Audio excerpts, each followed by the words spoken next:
This weekend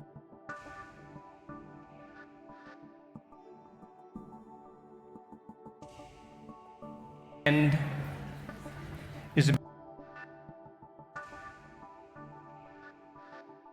about you. It's an opportunity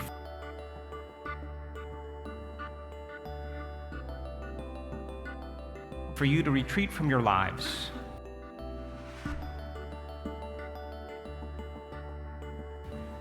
For just a few days, and for some of you a little more.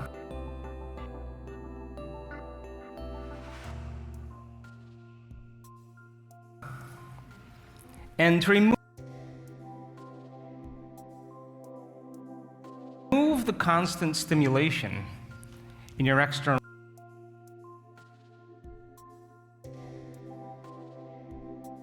environment that reminds you of who you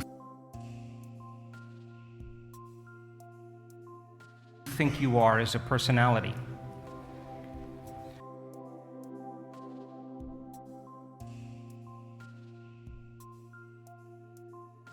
To separate yourself from the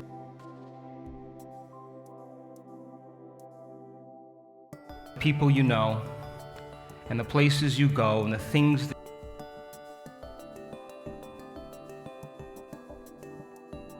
that you do at the exact same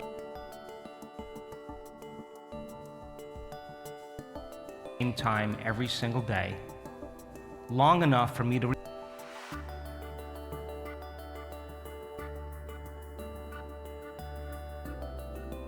remind you of what you already know.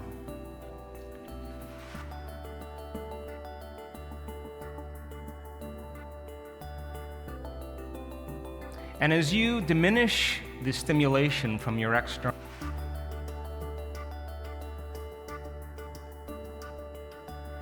environment,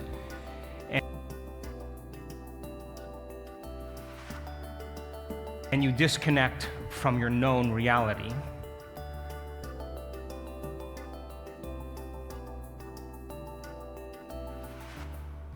we are going to learn information.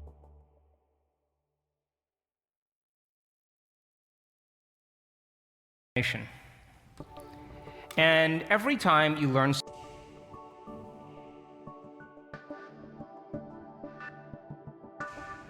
something new, as you know now,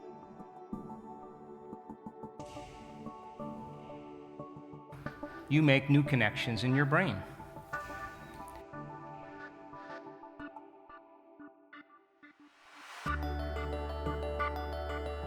And if the Nobel Prize laureate Kandel in the year 2000 found that when people learn just one bit of information, they doubled the number of connections in their brain from 1,300 connections to 2,600 connections. Imagine if you learn a lot of information. There's going to be physical evidence in your brain as a result of your interaction with this environment. And we are going to take that knowledge, that information, that philosophy, those ideas, and we are going to apply them. You're going to personalize them. You're going to use them in some way and demonstrate it. And if you can get your behaviors to match your intentions, if you can get your actions equal to your thoughts, if you can get your mind and body working together, you're going to have a new experience. And that experience is going to enrich the circuits in your brain that you understood philosophically. And the moment those neurons string into place, your brain is going to make a chemical. And that chemical is called a feeling or an emotion. And now you're beginning to embody the truth of that philosophy. You are now signaling new genes in new ways to change your body. Are you with me still? And it means then that if you've done it once, you should be able to do it again. And if you can repeat that experience over and over again, you are going to begin to neurochemically condition your mind and body to begin to work as one. And if you do it enough times where your body now knows well as your mind, now it's beginning to become innate in you. It's becoming second nature. It's who you are. In fact, it's your state of being. And if someone asks you, why are you this way? Or how did you change in some way? You're going to say, I don't know, I practiced it so many times that I just became it. So our job then, this week, is to go from philosopher to initiate to master. From mind to body to soul. From knowledge to experience to wisdom. From thinking to doing to being, to learning it with your head, practicing it with your hands, and knowing it by heart. And you and I have all the biological and neurological machinery to do this. And I can stand up here tonight and I can tell you that common people around the world are doing the uncommon, and they look just like you. And so this is a time in history where it's not enough to know. This is a time in history to know how. And we are going to combine a little quantum physics with a little neuroscience, with a little neuroendocrinology, a little psychoneuroimmunology, a little epigenetics, in a simple way.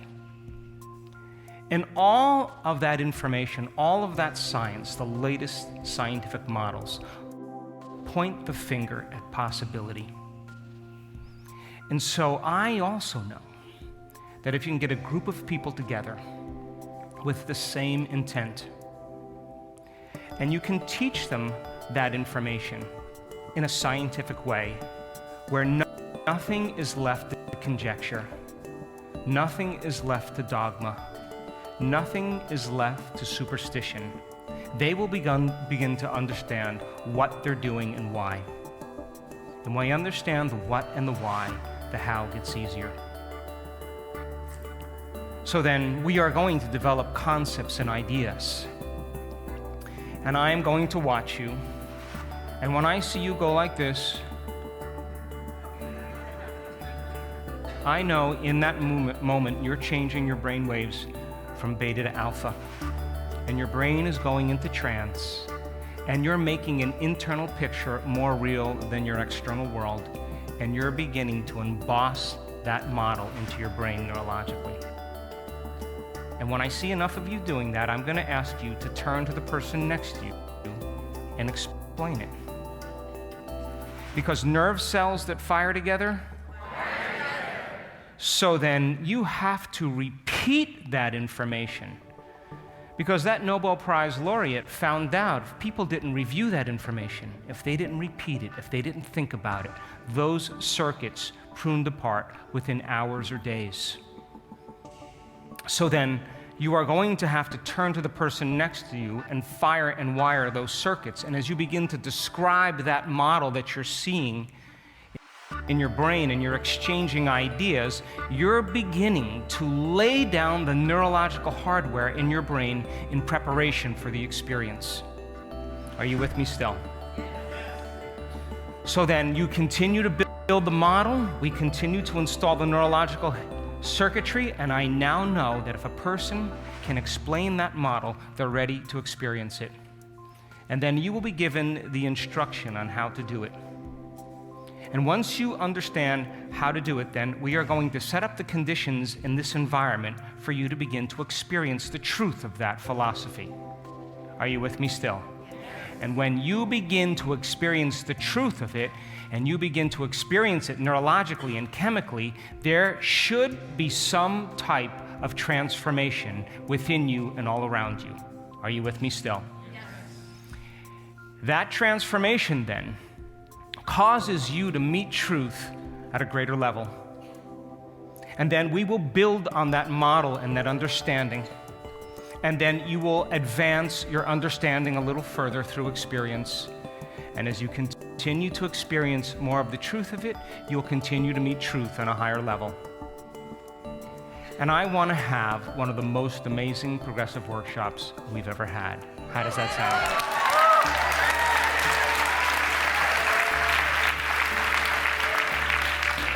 And just like in a community of people that become infected by some condition and they develop some type of disease, I believe that health, wellness, and abundance is as infectious as disease.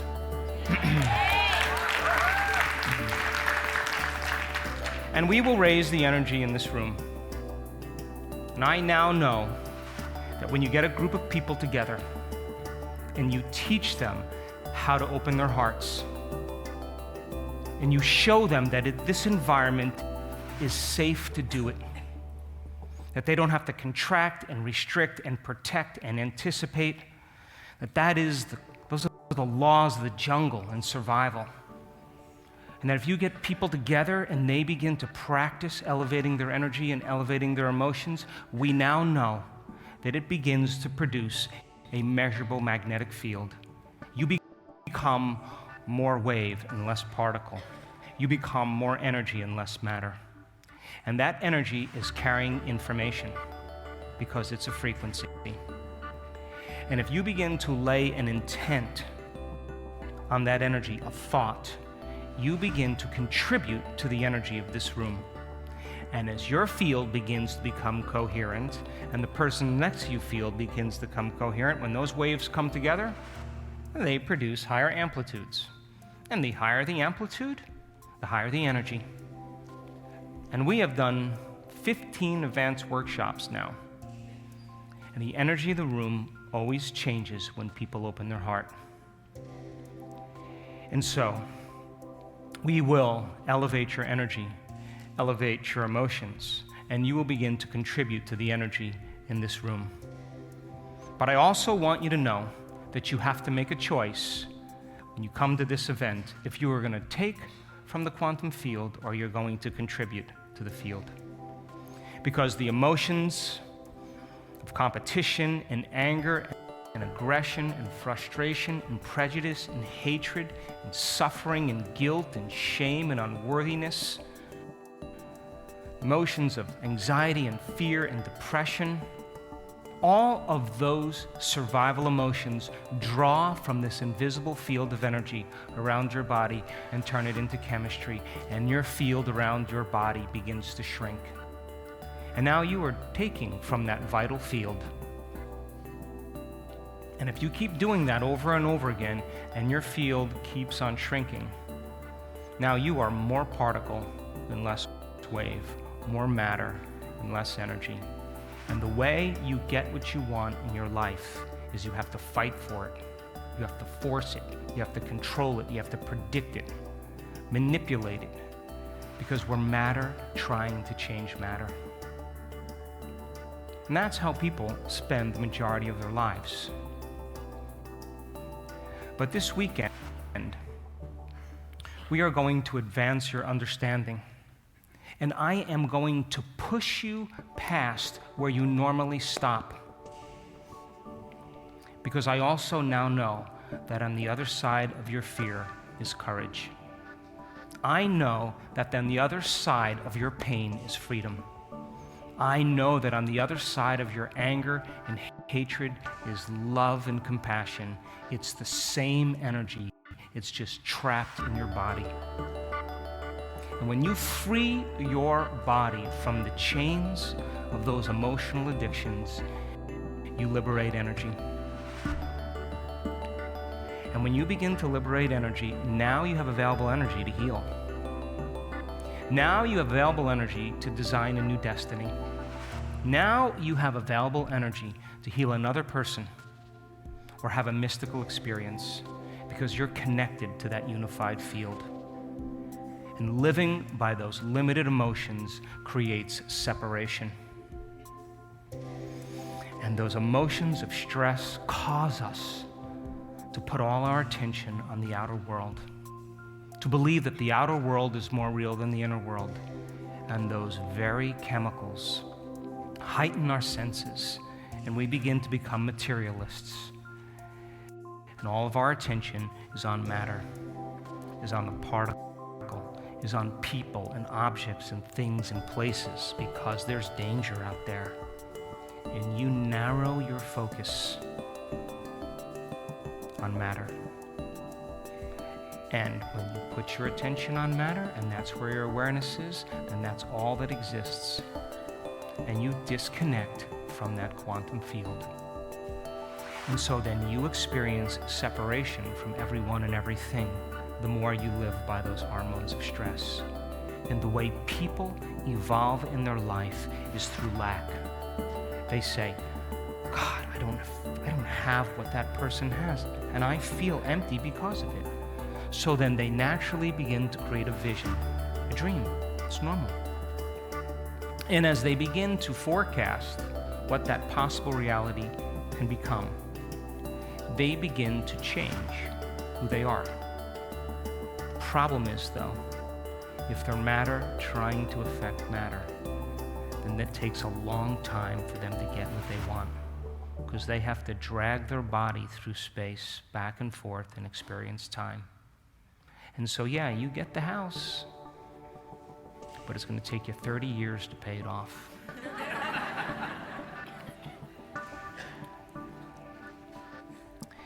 Yeah, you get the job, but you had to go through several interviews, a lot of applications, redo your resume, and you settle for a job that you may not even like. And if you want the right relationship and you go on Match.com and you check out all the body parts and you decide if it lines up with your body parts,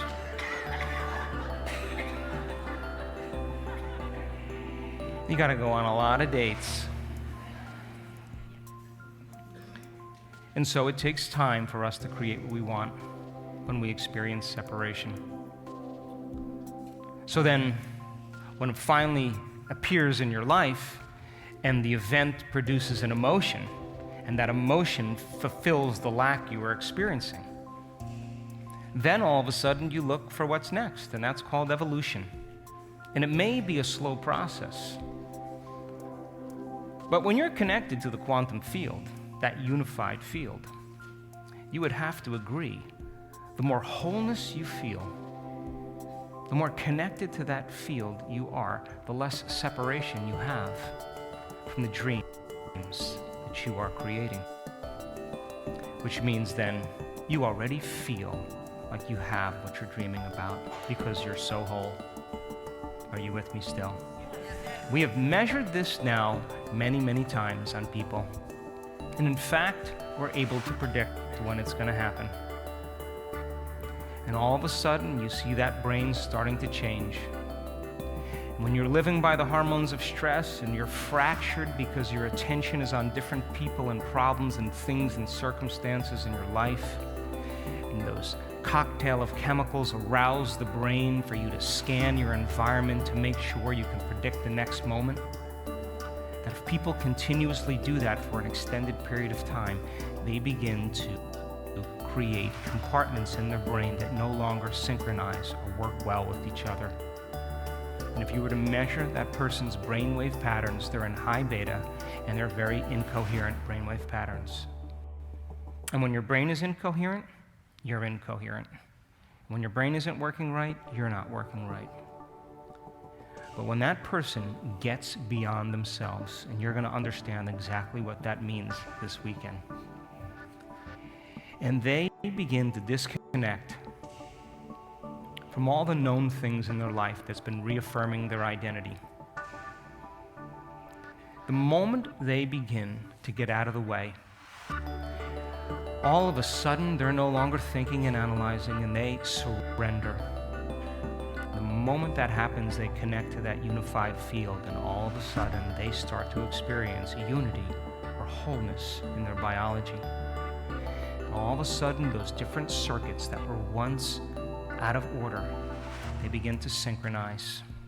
And what syncs in the brain links in the brain. And all of a sudden, the brain is working in a more holistic state. The front of the brain is talking to the back of the brain. The right side of the brain is talking to the left side of the brain.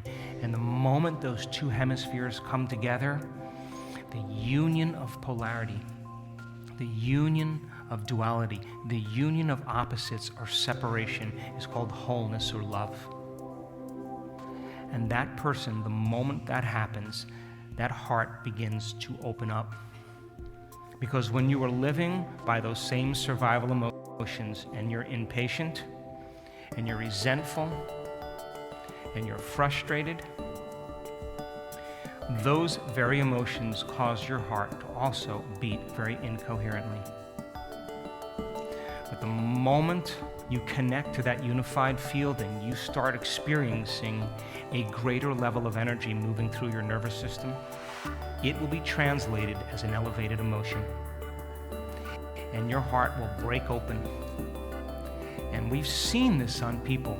The moment the brain becomes coherent, boom, all of a sudden the heart goes into super coherence.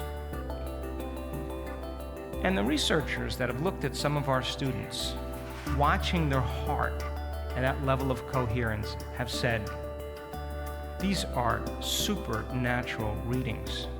And I say to them all the time, I keep telling you, our students are supernatural. Not just for 5 minutes, not just for 8 minutes, but for an entire hour. That person is so in love with the moment, they don't want it to end.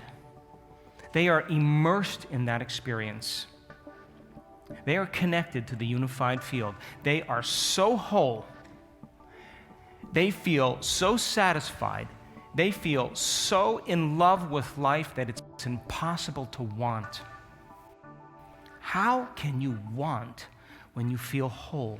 When you're whole, there is no lack, and you feel like you already have it. And that's the moment the magic starts to happen in a person's life.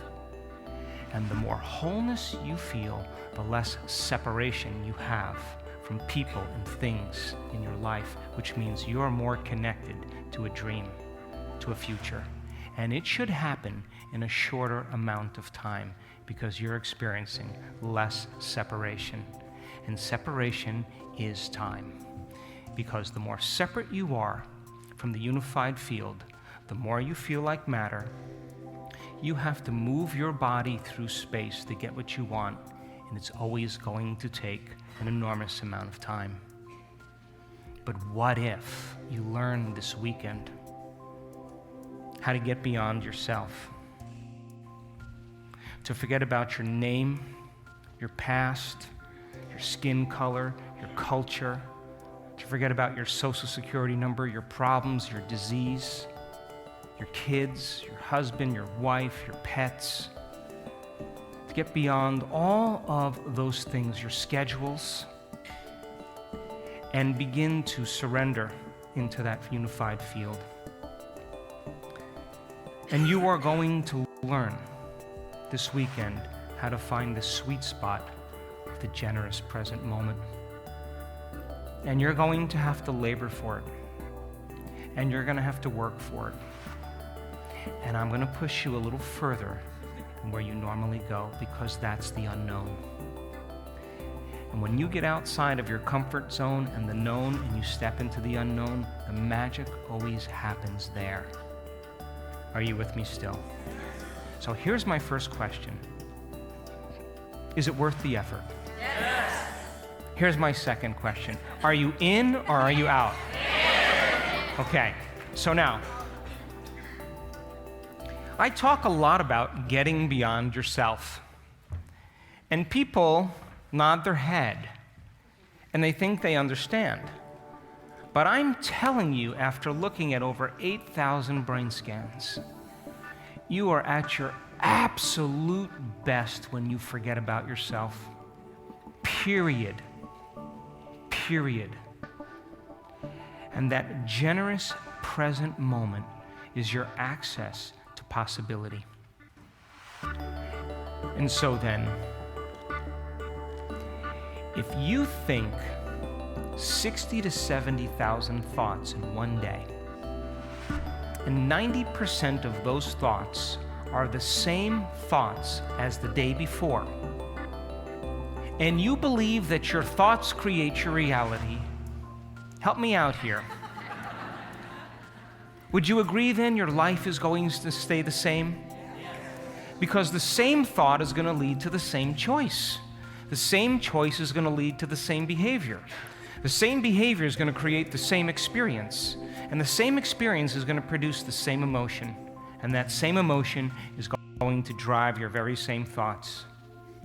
And your biology, your neurocircuitry, your neurochemistry, your hormones, and even your genetic expression are equal to how you think, how you act, and how you feel. And how you think, how you act, and how you feel is called your personality. And your personality creates your personal reality. That's it. So then the present personality who's sitting here today, called you, has created the present personal reality called your life. Yes or no? Yes. So I'm stepping out here. So then it would also mean that if you wanted to create a new personal reality, you would have to change your personality. Yes or no? Which means then you're going to have to start thinking about what you've been thinking about and change it. Yes? You're going to have to become aware of your unconscious behaviors and habits and modify them. Yes or no? And then you're going to have to look at those emotions that keep you anchored to the past and decide, do these emotions belong in my future? You see, most people try to create a new personal reality as the same personality, and it doesn't work. You're literally going to have to become someone else. Are you with me still? So then, reason this with me. If you keep thinking the same thoughts, if you keep making the same choices, if you keep demonstrating the same behaviors that create the same experiences, that stamp the same networks of neurons into the same patterns, all for the familiar feeling called you, to reaffirm an identity. If you keep firing and wiring and firing and wiring and firing and wiring and creating the same chemistry over and over again, would you agree you begin to hardwire your brain into a very finite signature?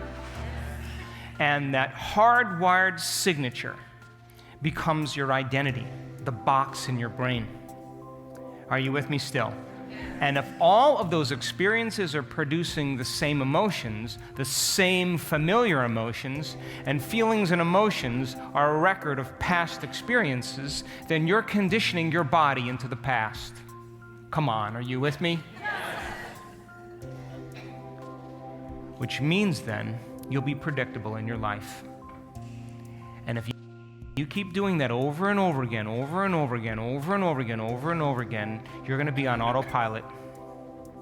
And 95% of who you are by the time you're 35 years old is a set of memorized behaviors, unconscious choices, emotional reactions, beliefs, perceptions, and attitudes that function just like a computer program. You press the button and it starts. So then people try to change with the 5% of their conscious mind, but their body is already programmed into a predictable future based on what they did in the past. And in fact, you can take that person's past and lift it up and set it on their future. And that's karma. That's it. That's karma. You experience karma every day, but there's no unseen hand doing it to you. Your free will has been lost in a program. And I know that the only time people change is when their will is greater than the program. I also know that nobody ever changes until they change their energy. They'll never make the choice. And I also know that the hardest part about change is not making the same choice as you did the day before. Are you with me still? So then, if you keep waking up in the morning, and what does everybody do? The first thing they do when they wake up in the morning? Come on, you all do it. You reach for your cell phone. Maria's eating carbohydrates again. Oh my God. Let me check my Facebook. Oh my God. Wow, look at that amazing breakfast. Oh, let's check the news. Did you see what happened on the news? Okay, let me check my email. Okay, let me check my Twitter. Okay, let me link in here. And now I'm feeling like myself. I'm connected again. And then here we go. you have the thought of the toilet, and there you are right in front of the toilet. When you're on the toilet, you have the thought of the coffee maker, and there you are right in front of the coffee maker. Then you have the thought of the shower, and then you're in the bathroom. Then you have the thought of getting dressed, and there you are dressed. Then you have the thought of the second cup of coffee, and you're drinking it. You have the thought of your car, you're in your car. Your body is always following your mind, but it's following it to the known. And so then, where you place your attention is where you place your energy. And if you keep investing your attention into those same emotions, you're investing your energy into the past. And if you wake up in the morning and every single day you're going through a routine memorized behavior, and you're placing your attention on different people and different things in different places in your known familiar reality, you're investing your energy into a predictable future based on what you did in the past, and your body's always going to follow your mind to the known. And in fact, if the unknown happened in your life, it would be really inconvenient. Like, can you come back tomorrow so we can plan for this? Because people are so fixed in routine that the unknown would break their predictable world. And I also know then, in order for you to find the present moment, you're going to have to be greater than your body. And your body has been conditioned to be the mind. That's what a habit is. And it wants to get up and do things, and it's busy, and it's got people to see and places to go, and you're going to say, come here. You're sitting here. Stay. You stay. And then as it's sitting there and it's not doing anything and experiencing anything, reaffirming the familiar emotions, the body goes, watch this. I'm going to send a really nasty thought to the brain so she can feel a little anger and judgment so I can get fed the very emotions I'm addicted to. And you become conscious of that thought. And like Gandalf on the bridge, you say, you may not pass. And then all of a sudden, you begin to become aware that your attention is on a familiar emotion. And when you put your attention on the emotion you're in the past, you stop and you return back to the present moment. And then the body says, I wonder what time we're going to break for lunch. I feel a little hungry. Oh, Dr. Joe's probably laying down on the stage. I know he's probably doing that.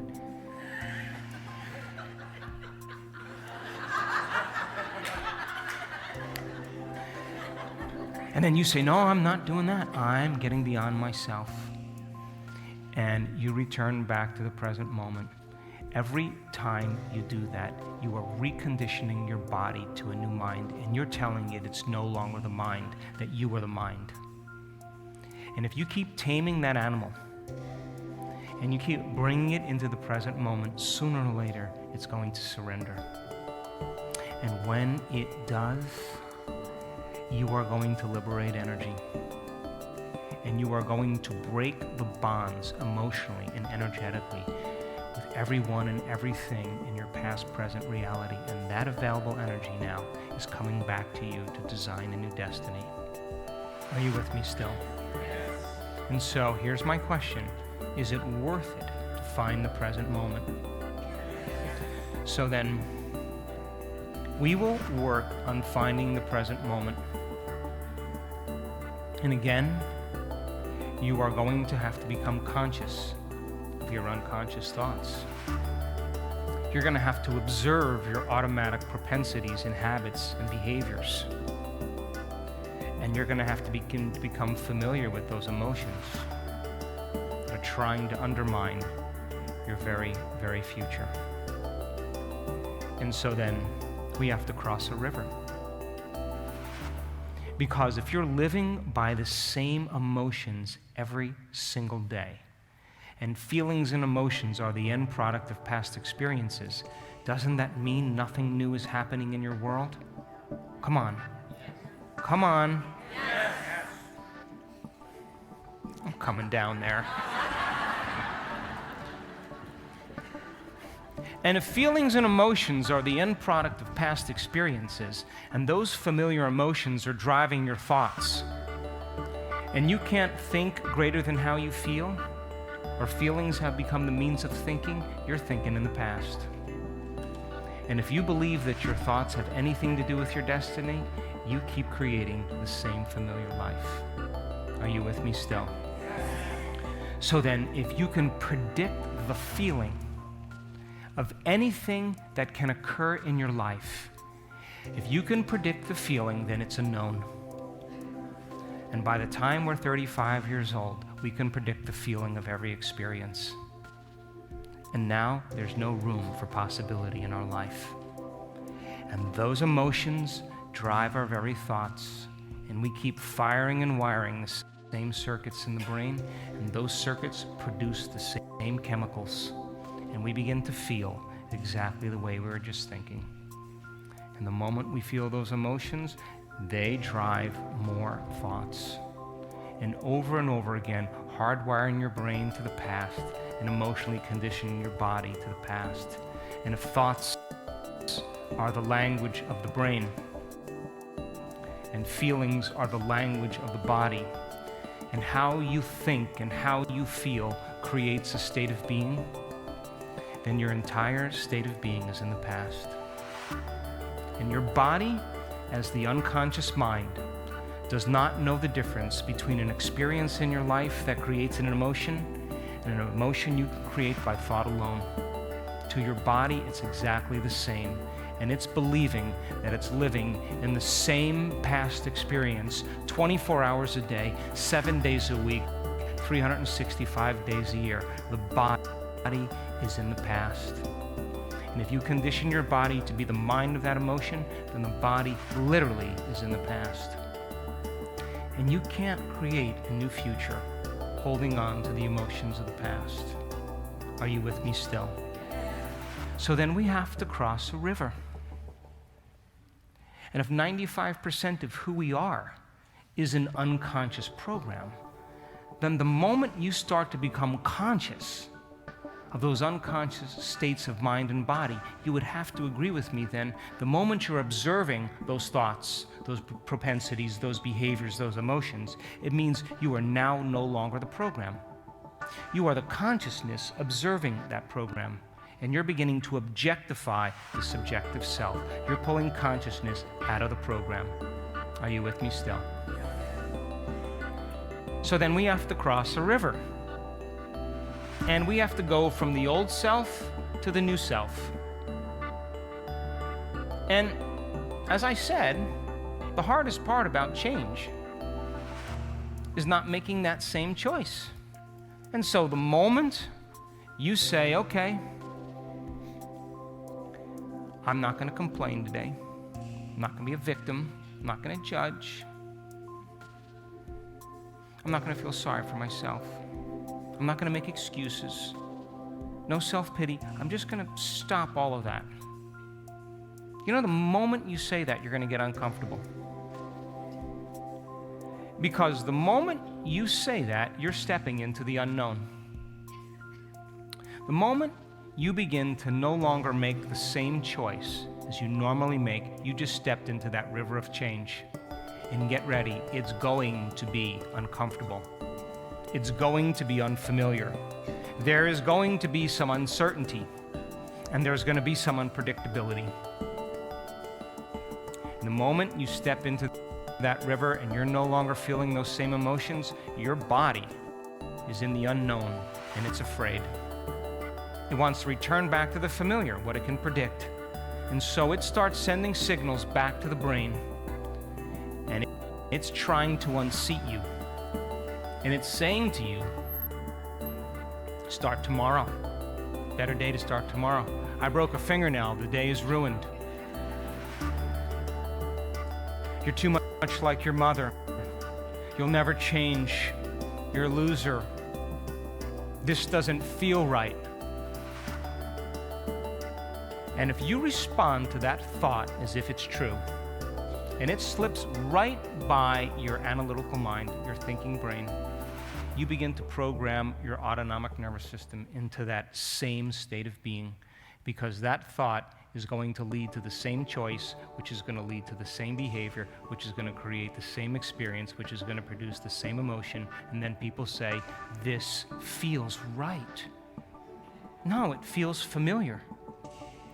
That going from the old self to the new self is the neurological, the biological, the chemical, the hormonal, the genetic death of the old self. And people say to me, well, Dr. Joe, I'm in the unknown, I'm in the void. This void, I can't predict my future. And I always say the same thing to them. The best way to predict your future is to create it. That means then, what thoughts do you want to fire and wire in your brain? What behaviors do you want to demonstrate in one day, in one lifetime? And if you can begin to rehearse your behaviors and disconnect from your outer world, if you are truly present, the brain does not know the difference between what's going on out there and what's going on in here. And your inner world begins to map your brain neurologically to look like the event has already occurred. Now your brain just moved from a record of the past to a map to the future. And now you are priming your brain for that action, that behavior, that choice. Your brain is already in the event. And if you're truly a passionate person, you would say, I'm not going to get up from this meditation until I feel unlimited. I'm not going to move from this seat until I'm in love with life. You may be so uncompromising that you would say, I am not getting up until I feel worthy to receive abundance. Now we're talking about greatness. Because if you do that properly and you get up in an elevated emotional state, and you can maintain that modified state of mind and body your entire day, you better get ready. Because something unusual is going to happen in your world. That's the law. And it will come in a way that you have never expected, that you never could predict. Why? Because if you can expect it and predict it, it's the known. It has to come in a way that surprises you, that rocks your world, that catches you off guard and leaves no doubt that what you did inside of you produced some effect outside of you. And when you begin to correlate the changes you made inside of you with the effect you produced outside of you, you're going to pay attention to what you did and you're going to do it again. And there isn't a person in this room that is so special to be excluded from that phenomenon. And I'm telling you, when that unexpected event lands in your life, the energy and the excitement and the awe you're feeling to be blessed by that moment is going to inspire you to create again. And we will move from victims to victors. We will move from suffering to creating. And so then, people are doing it around the world. And I can stand on the stage till midnight and tell you story after story of people that are actually doing it and look just like you. And yes, it's difficult. It's going to take an effort for you. I know that. I work on it every day of my life. If it was easy, everybody would be doing it. But when you finally break through, you'll realize that the only thing that was standing in the way between you and your dreams was you. Are you with me still? So you know what that means, Tampa? That means then, you can't wait for your wealth to show up to feel abundance or worth. You can't wait for your healing to feel wholeness. You can't wait for your new relationship to feel love. You can't wait for your success in order to feel empowered. You can't wait for the mystical moment to occur so finally you can be in awe of life. That's the old model of reality of cause and effect, waiting for something outside of us to give us relief from the lack and the separation we feel inside of us. And the moment we feel better inside of us, we pay attention to whoever or whatever caused it. And that event in and of itself is called a memory. That's Newtonian physics, cause and effect. But the quantum model of reality is about causing an effect. That means that the moment you start feeling worthy and abundant, your wealth is coming. It means then, the moment you start feeling whole, you begin to heal. The moment you feel empowered, you're moving towards success. The moment you're in love with yourself and in love with life, you will magnetize an equal. And the moment you are in awe of life is the moment the mystical blesses you, and that's causing an effect. And I swear to you, the moment it happens, and I interview enough people now, and it happens at every advanced workshop, and I interview them and I talk to them, they will tell you that the moment they connected or the moment they had their dreams come in a way that they would never anticipate or never expect, the moment they felt worthy to receive and it happened, they look back at their entire life and they don't want to change anything in their past because they know it brought them to the present moment. And that's the moment the past no longer exists for you. Are you with me still? So then what about the soul? The soul is interested in adventure, you know? We came from singularity, we came from source energy, we came from oneness, and you know, God was so busy being everything, it was unaware of anything. So then it was so unaware of itself, it finally became aware of itself.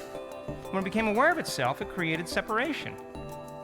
And all of a sudden, it began to slow down all the way into density. And we have all gone on the journey. And we stopped at this level because there's tiramisu. You don't have to go any further. But sooner or later, we play the game called life. And when it starts getting predictable, then we want something else. And everybody in this audience knows what I'm talking about. You start asking the bigger questions. Who am I? What is life? What am I doing here? What's my purpose? What happens when we die? What's the soul? Those are important questions to ask. And that's the soul giving you a little nudge and saying, hey, look, I'm interested in adventure. I'm down here in density. I mean, I got survival down really good. I mean, I've suffered. I've had relationships. I've had money. I've had loss. I've had betrayal. All right, let's go somewhere else, okay?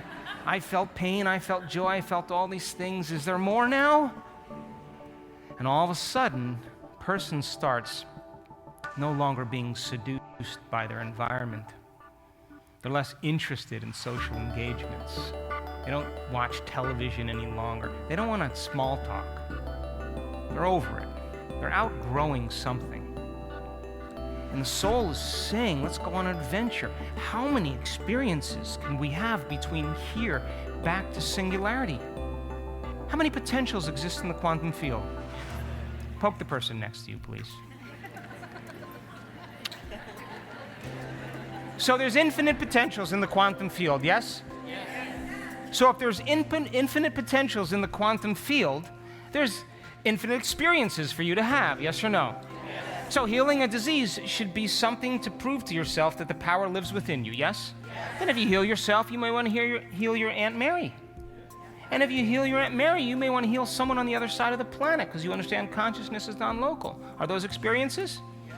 And then you should be able to create something out of nothing if you get pretty good, yeah? Yes. Is that a potential? Yes. I mean, so there's infinite potentials for you to experience that other than soap operas and television commercials and I don't know what else, sports. There's more, yeah? So then, the soul then is the observer within you. It's recording your whole entire life. And it's the camera. So imagine the soul watching you get up. Oh, here we go. What's up? Okay, text. Okay, Facebook. Okay, Twitter.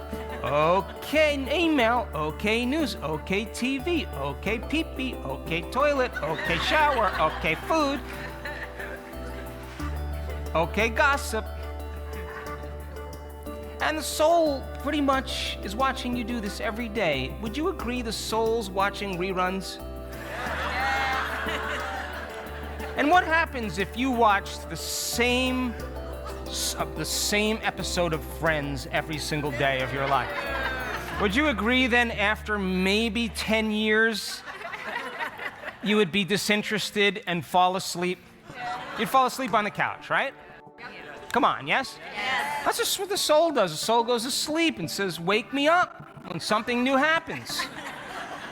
And so then the soul goes to sleep and the ego takes over.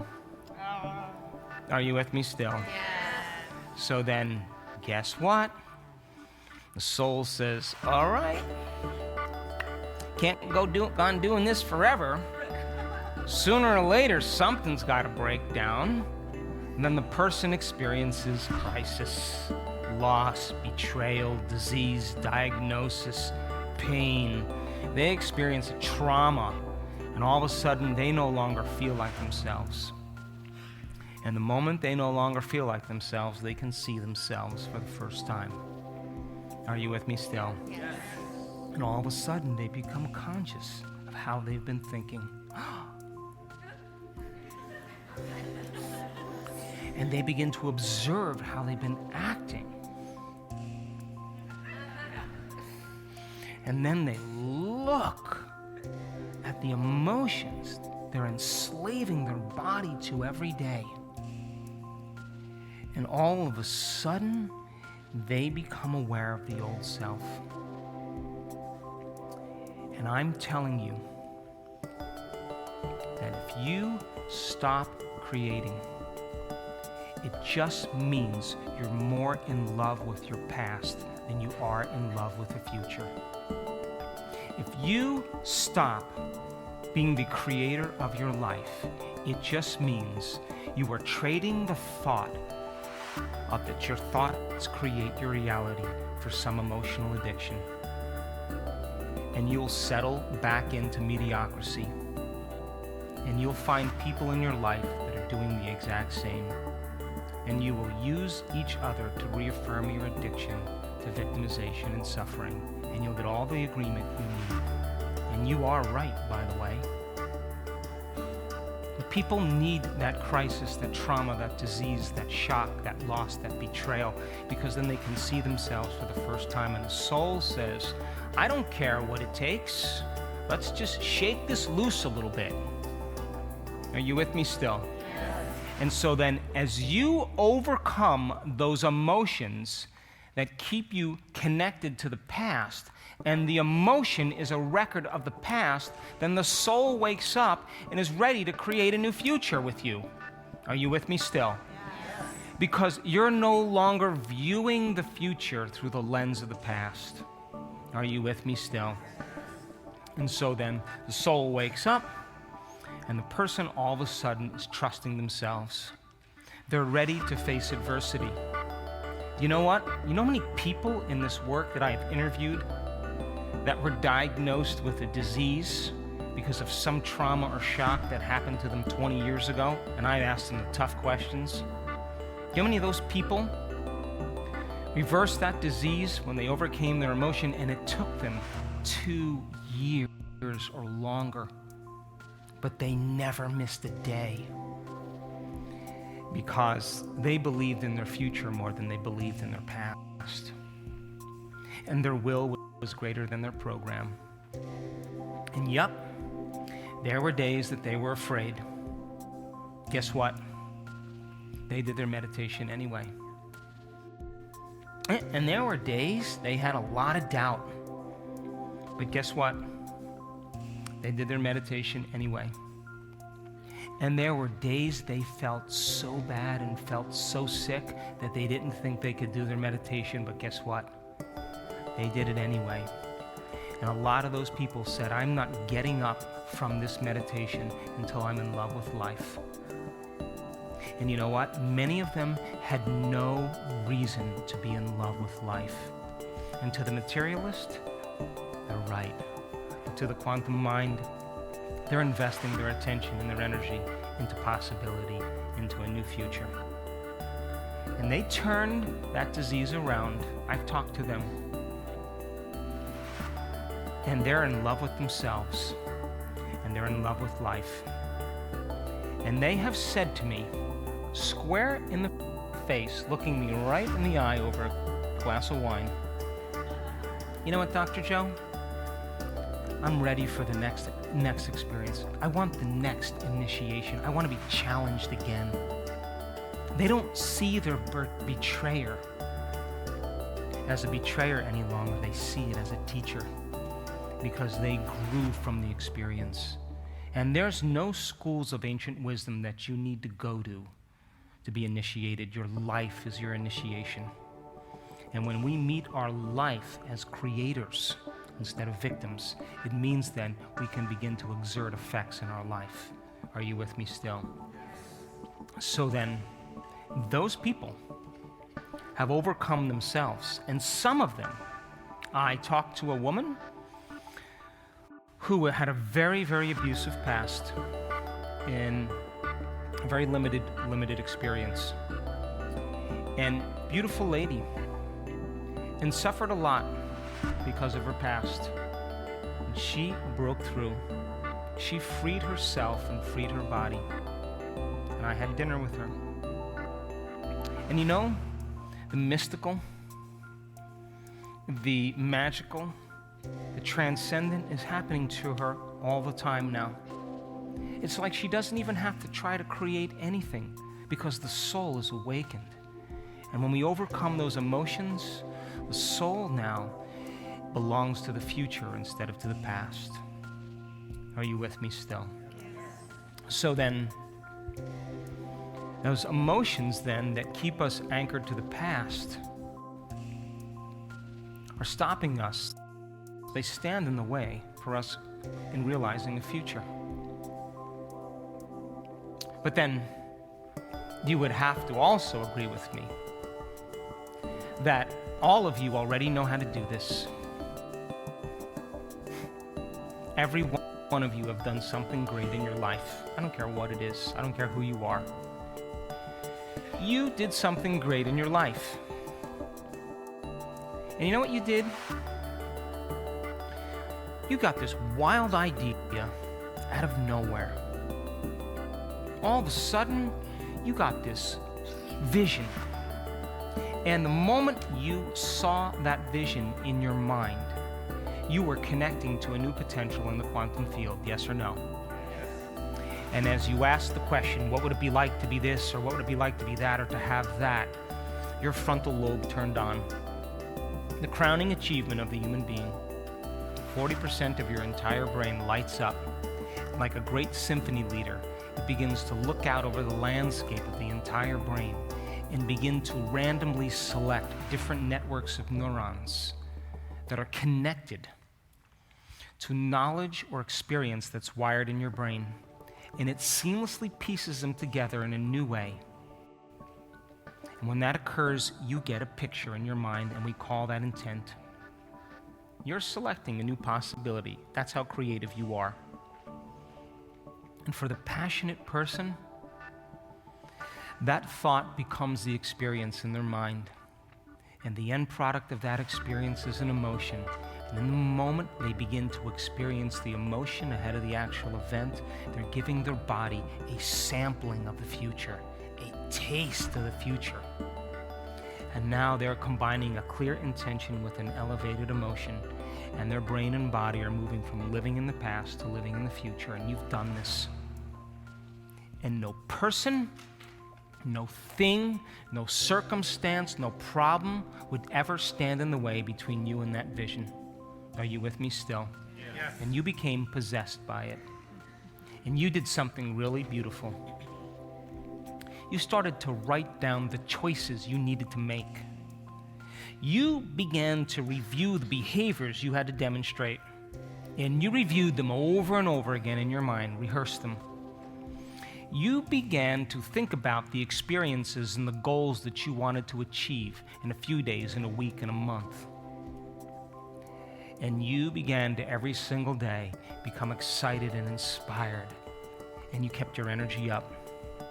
And then you did something really beautiful. You wrote down the thoughts you weren't going to think. You became conscious of, I can't, it's too hard, I'll never change, start tomorrow. They would never slip by your awareness and signal your autonomic nervous system into that destiny. You were the lawgiver. You were the queen, the king on the throne. And you became conscious of the choices you had to stop making. So conscious of them that you wouldn't go unconscious in that day. You had to become aware of those habits and those automatic behaviors, what came out of your mouth, how you acted, and you became so conscious of it you wouldn't go unconscious again. And you knew what experiences you needed to stay away from. And you knew that the moment you went down to a lower denominator, a lower emotion, you were back in your past and you couldn't see a future because you were viewing it through the lens of the past. You knew that. And you were conscious every moment. And in the beginning, it took work. It did. That's because you were stepping out of the program as consciousness, and you have to be conscious in order to do that. And every day, you reviewed who you wanted to be, and every day you reviewed who you no longer wanted to be. And guess what happened? When you started becoming more elevated in your emotions, you could see the old self just like when we were in a lower emotional state and viewed ourselves. Now we're in an elevated emotional state and we can still view the old self. Are you with me still? And every day, you kept reminding yourself. And all of a sudden, you reached a point in your life where the signals were starting to come. Feedback was starting to happen in your world, and you took your foot off the gas. You started to coast, and you knew it was going to come. You didn't know how it was going to happen or when it was going to happen, but you didn't care. You knew it was going to happen. And all of a sudden, it came to you. And when it did, you fell more in love with yourself. And you were more patient and more kind, less judgmental, more in the moment, more understanding. You began to embody more of the divine. You became more whole. Now think of a time in your life when you said you were going to do something and it didn't go so well. You know, you had a vision, you had an idea. You had a possibility that you linked into, and then you got excited about it, but you got tired the next day. You didn't feel like it. You were sleepy, you had a headache. You had a bad day at work. Oh, you had to go to some social engagement like someone had a rifle to your head. You had to go. And you chose the familiar. And that dream just disappeared. Are you with me still? But when you're in that elevated state, you can look at the old self as easy as when you were in that limited emotional state. So which would you prefer? Would you choose the elevated state? Because you can learn and change in a state of pain and suffering, and you can learn and change in a state of joy and inspiration. Which would you like to do? And by the way, when that event finally shows up in your life and it comes in a way that you least expect, the brain learns by mistakes and surprises. What would you like a few of? Have you had enough mistakes? So then you will find the generous present moment. And I want you to know when you're there and when you're not. Because when you return back into your life, I want you applying these things to your life. And if you can find the present moment and connect to that unified field, and if thoughts are the electrical charge in the quantum field and feelings are the magnetic charge in the quantum field, and how you think and how you feel broadcasts an electromagnetic signature that influences every single atom in your life. If the thought sends the signal out and the feeling draws the event back to you, then you should be able to change your energy. and tune into a potential electromagnetically that already exists in the quantum field. And you're going to learn how to do that. And when there's a vibrational match between your energy and that potential in the quantum field that exists as a potential electromagnetically, you will have to go nowhere to get it. Because now you are the magnet and you are the vortex and you are drawing your future to you, and you are collapsing time, and the event space is moving towards you. And it would appear out of nowhere because you created it from nowhere. That something will happen out of nothing because you were in the place of nothing. And it should happen in no time because you created it from no time. Which means when you get beyond yourself, you become nobody. No one, no thing, no where, and no time. You become pure consciousness. And when you begin to become comfortable and lingering in the unknown as an awareness, consciousness, and disconnecting from your environment, getting beyond your body and transcending linear time, that's the moment you are in the realm of possibilities. And you can't enter through that door as a somebody. You can't enter even with your body. You have to enter as pure consciousness. Are you with me still? So then we are going to tune into a potential that already exists in the quantum field. And I'm going to give you the science and the understanding behind it. And I'm going to tell you story after story after story of people who have done it. And those people who heal themselves of diseases, when they stand up on the stage and they tell their story, and people are moved to tears, I watch, listening what it took to be so humble to heal. Many of those people you wouldn't even recognize in a group, but to me, they're my heroes. I'd rather have dinner with them than any academic, any scholar, any famous person, because they're embodying the truth. I want to know what they know. But those people, they are my heroes. And when they stand on the stage and they tell their story, and I watch the audience get moved, I know that the moment they identify with that person and they say, "Boy, she doesn't look much differently than me. Wow, she's a little overweight. Oh my God, she's in her 60s. Whoa. She's not wearing all white. She's not a vegetarian. She cussed twice. Ooh, that's..." She's gonna realize she's just a normal person and made her way. And I now know that if you watch someone dance the salsa like me really well, you'll dance the salsa better. If you see someone hit a tennis ball like Serena Williams and you play tennis, you'll hit a tennis ball better. If you see someone lead with love and compassion and courage in their life, you will lead with love and compassion and courage in your life. And you see a student come on the stage and tell their story about how they overcame themselves, you're more prone to accept, believe, and surrender that it's possible for you. And in the last 4 years, we have measured the changes in our students.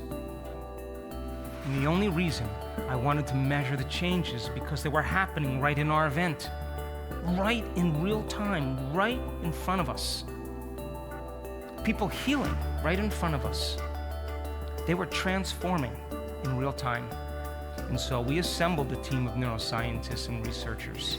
We assembled a whole bunch of people to begin to measure those changes, and we've done an enormous amount of work. And I want to show you some of that research because I want to show you how powerful you really are. And we just made history last week in Italy. And I had to run back to the back of the room and tell those scientists to shut up because they'd never seen anything like this. And we have a new team of scientists, and I was trying to get to them the whole entire week to show them what to expect, but they were busy with people and I was busy and coming and going. We just kept missing each other. And finally I said, all right, let them have the experience for themselves. And all of a sudden, they started seeing some of the most amazing changes in people's brains. I want to show you what it means to connect to that unified field. I want to show you what it means to have a mystical experience, a full-on sensory experience without your senses, that whatever's going on between your ears is more real than anything that's ever happened in your life. I want to show you what it looks like when you're in a state of love. I want to show you, if we're blessing the energy centers of the body, how and what it looks like when you begin to create more order in there. We measured it. We've measured the energy of the room. We've measured the energy around people's bodies. We've measured the energy centers of their bodies. We've measured all kinds of neurotransmitters. And just recently, we did a study where we took 120 people. And I said, okay, when you're experiencing anger and aggression and frustration and you're in survival, your cortisol levels go up. Stress hormone. Cortisol levels go up, your immune system goes down. If you're perceiving a threat in your external world and you're mobilizing all of this energy for some threat in your external world and turning it into chemistry, you have no energy in your inner world for growth and repair. In fact, the vital field that's giving life to your body is shrunk, and so there's no energy to draw from. And the immune system becomes compromised.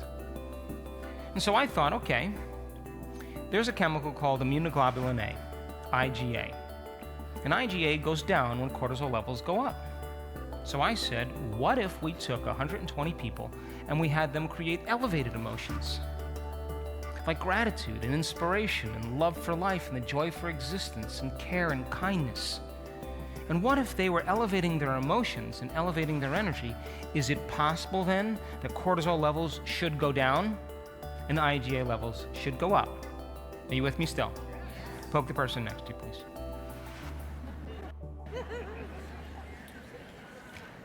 So lo and behold, these weren't Buddhist monks, they weren't nuns, they weren't academics, they weren't long-time meditators for 40 years. They were common people just like you. And their cortisol levels all went down several deviations.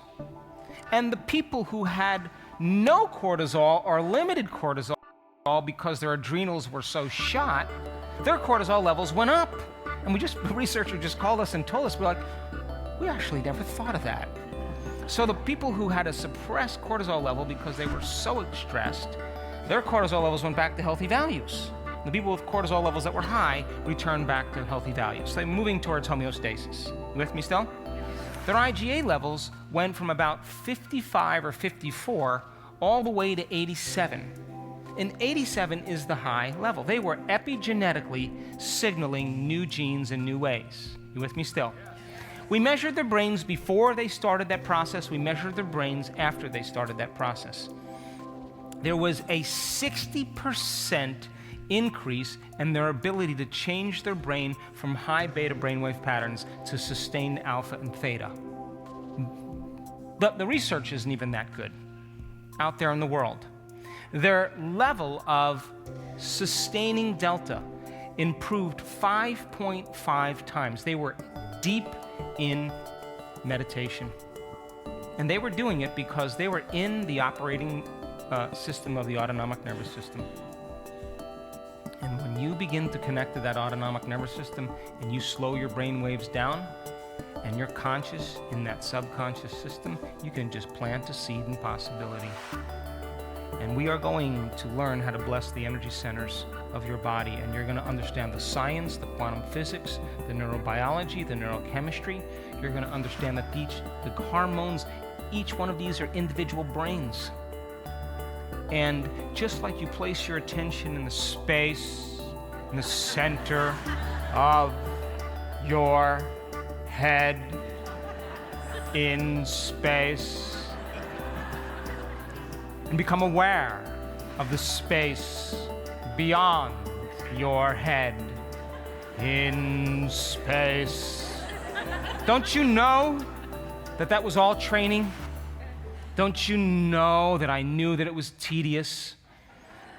We got thousands and thousands of emails. I hate Dr. Joe. But don't you know it was training? Because you're developing what's called a convergent focus and a divergent focus, matter, energy, particle, wave. It was all training, because when you open your focus and you create coherence in this brain, and we've measured it thousands of times, if you rest your attention in each one of these energy centers and become aware of the space around them, you should create coherence in every one of these individual brains. And that sends a coherent message to all the cells and tissues and the organs in the body. And we've had people heal themselves of impotence, bladder cancer, diverticulitis, food allergies, throat cancer, brain tumors, just by blessing their energy centers. And you're going to learn how to do that. And all the work that you've been doing and resting your attention in different parts of your body and space around is all going to make sense. And you never have to do that again. But don't you know that when I talked to the scientist and I said, how did those people change those energy centers? How did they do it? He said, they can't do it with their conscious mind. They had to be in the autonomic nervous system. And when you change your brain waves from beta to alpha, you're walking right into that autonomic nervous system. And if I taught that and people didn't know how to change their brain waves, they would be locked out. But when they surrender and they slow their brain waves down, now they know how to program it. And if they can't rest their attention in different parts of their body and the space around the body, then they would get very little effects or results if they weren't that focused. You'll learn by the end of this event how to bless those energy centers, and you only have to spend a few minutes on them, and we are going to climb Jacob's ladder. And each one of those centers has information, has energy, has their own hormones, their own chemistry, own individual brains. And consciousness or energy moving through neurological tissue creates mind. And each one of these centers has their own mind. And you're going to learn how to create coherence in all of them. And they are going to draw from an invisible field of coherent energy. And if all disease is a lowering of frequency and an incoherent message, you're going to raise the frequency by raising the frequency of each one of these centers. How does that sound?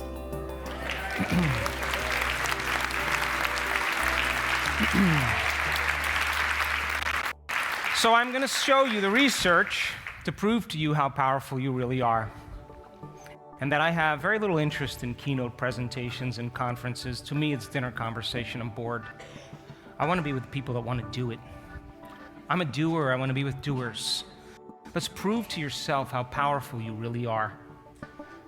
And let's interact with that field. And so then you'll see the research, because we've made scientific history over and over and over and over again. And the beauty behind it is it's all races. It's all cultures, it's all sexual preferences, it's all diets, and it's everything. Everything, everybody's included, nobody's excluded. And so, I want you to experience it. And then, if 95% of who you are is the body programmed as the mind, and you've been thinking the same thoughts that make the same chemicals for you to feel the same way, and you're storing all that thought as energy in these first three centers, and the body is the mind, there's got to be a way to pull the mind out of the body and liberate energy. And you're going to learn how to do that. And you're going to understand the science and the physiology behind it in detail. And when you begin to understand what you're doing and why, we're going to put you in that experience. But you're going to have to go after it with a level of intensity that's greater than your addiction to guilt. You're going to have to be greater than your anger and frustration. And you can't let your body be your mind. You're going to have to use your body as an instrument of consciousness to ascend your energy. And you are waking up a sleeping dragon. And I'm telling you, everybody tells me they want the unknown. But when this moving freight train begins to move, all the energy you use for intercourse, all the energy you use to digest a meal, all of the energy you use to judge your coworker and control your life, instead of it being released out, it's going to release up. And when it does, you are going to free yourself from the past. Because if that emotion is stored in the body, and the body is in the past, the moment you take this emotion and turn it into energy, you're freeing your body from the past. And that energy is going to go right into your brain, and it's going to open a gate at your brain stem, and all of a sudden your brain chemistry is going to change. And you are going to connect to that unified field, that loving intelligence, and that intelligent love, and you're going to get baptized in light. Are you with me still? Yes. But listen, this is not a passive thing that we do. We go after it because you have to use a level of intensity that's greater than the body is the mind. You have to be the alchemist, limited emotions into elevated emotions, base metals into gold, and you have to work with it. And you are working it and working it and working it, and when it finally releases, it's going to produce a very strong magnetic field around your body, and we'll show you the science behind that. But now here's the beauty. The moment you pull the mind out of the body and liberate it from the past, it's time to recondition the body to a new mind.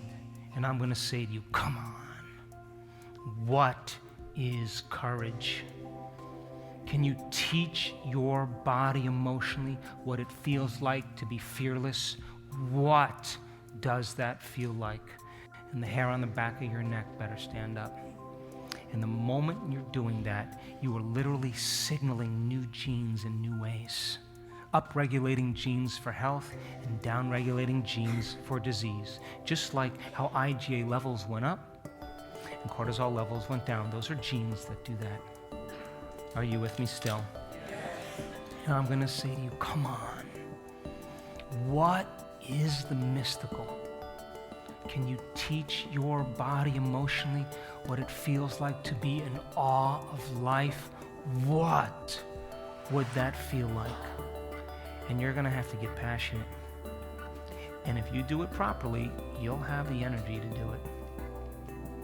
Are you with me still? And we are going to emotionally rehearse emotion after emotion until your body begins to change its energy. And I swear to you, you're not going to get up as the same person who sat down.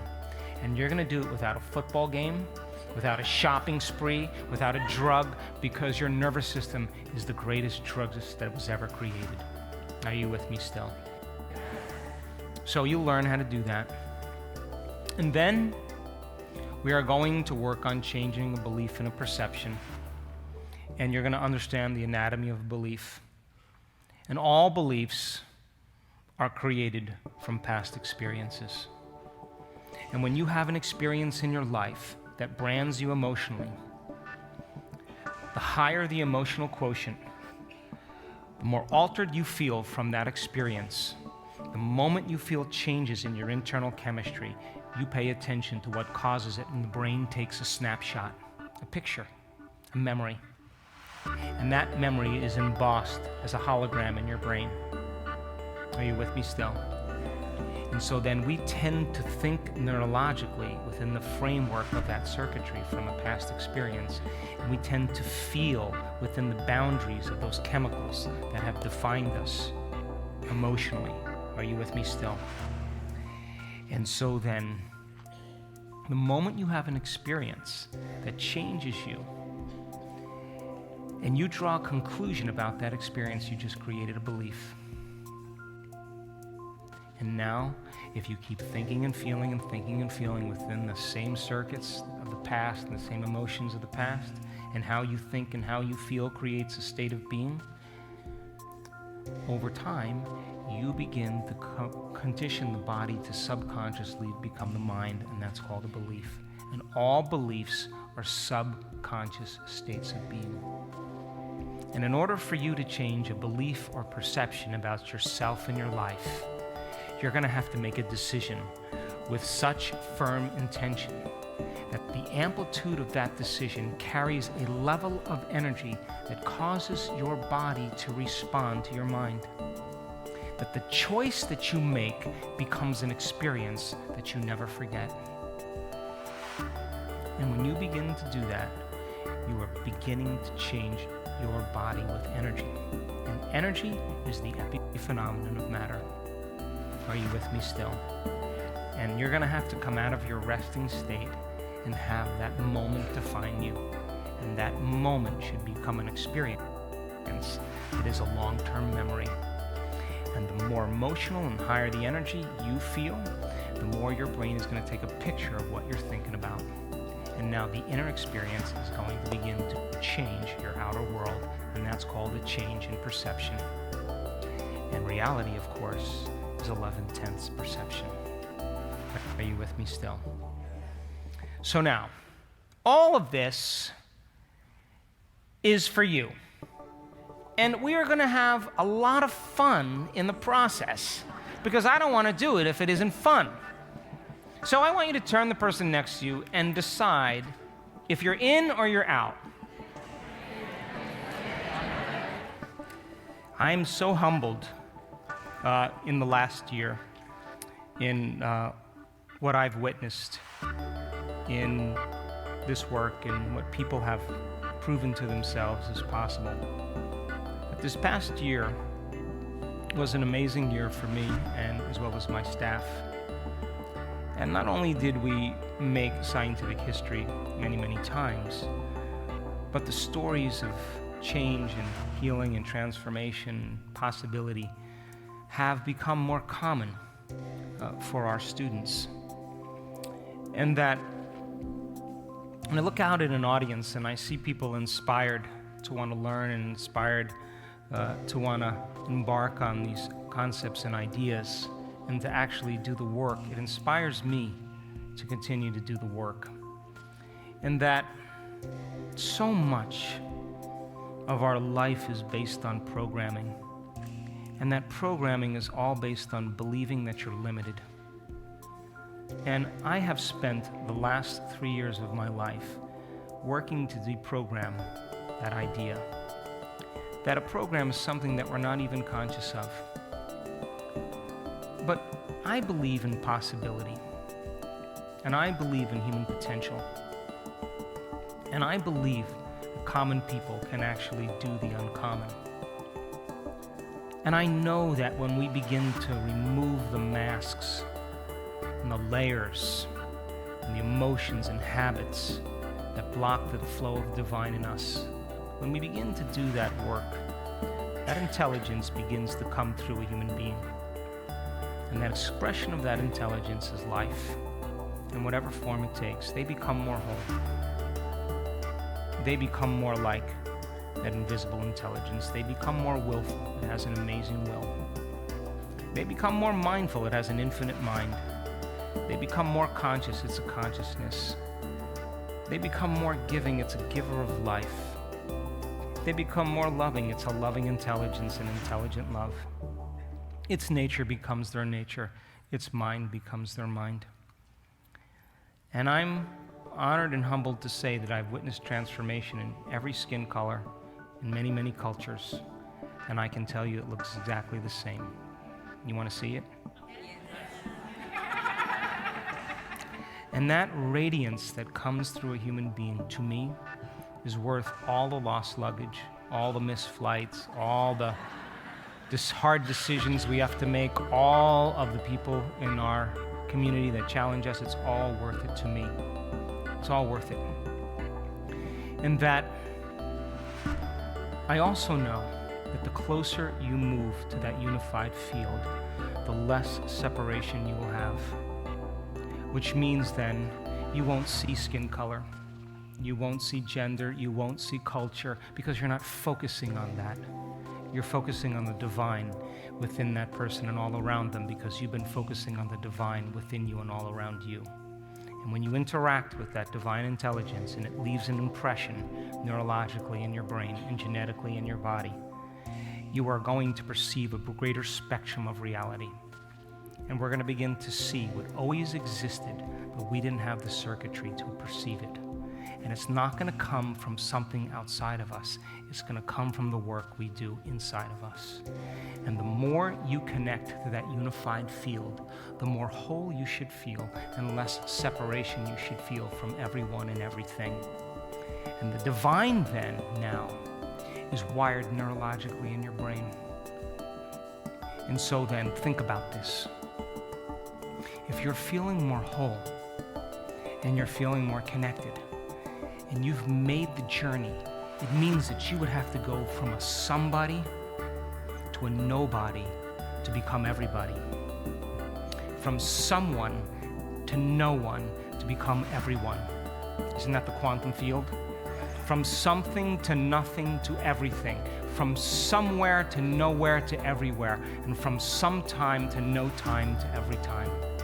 And that is the quantum field, that invisible field of information that exists beyond this space and time where there is no separation.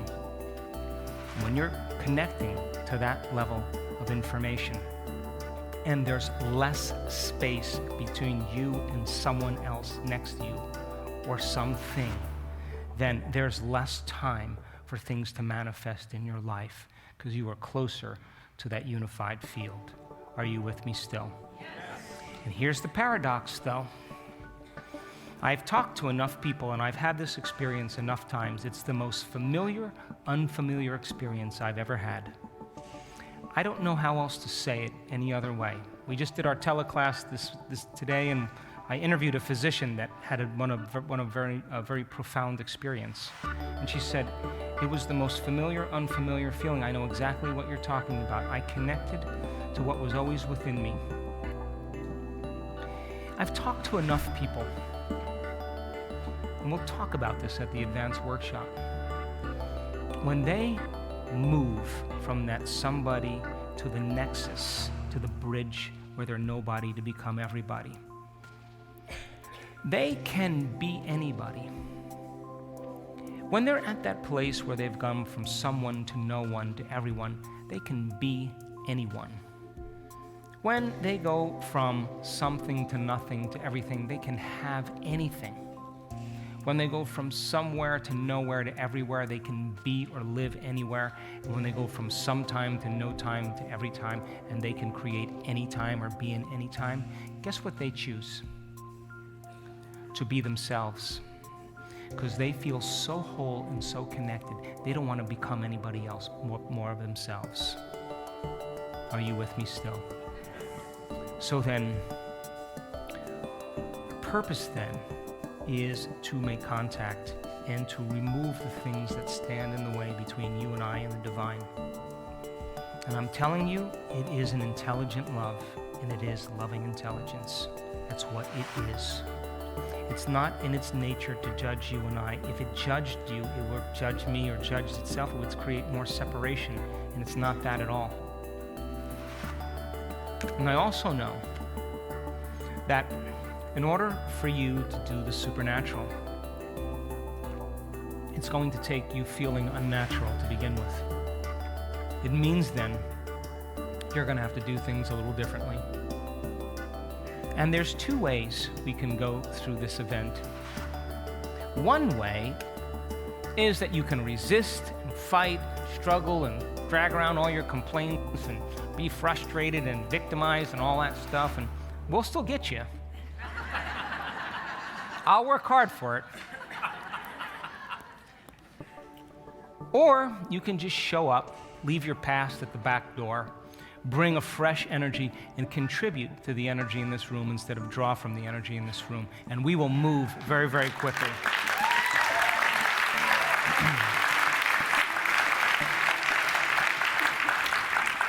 I was talking to one of my staff the other day. And of course, there's always challenges when we interact with the world. And to become supernatural, it means that you're going to have to do what is unnatural.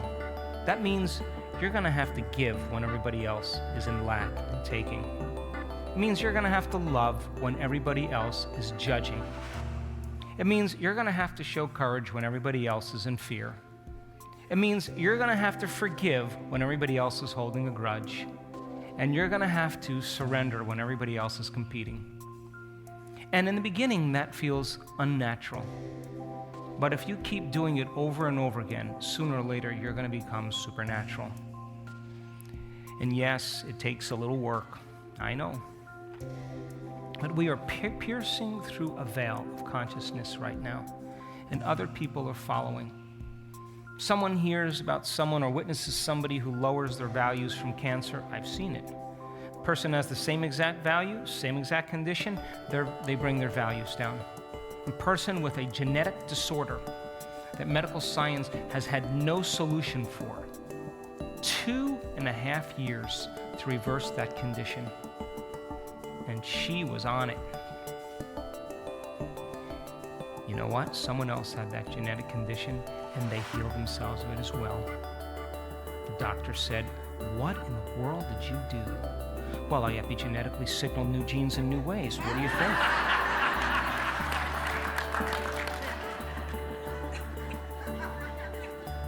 That's a good sign. Would you agree? Yes.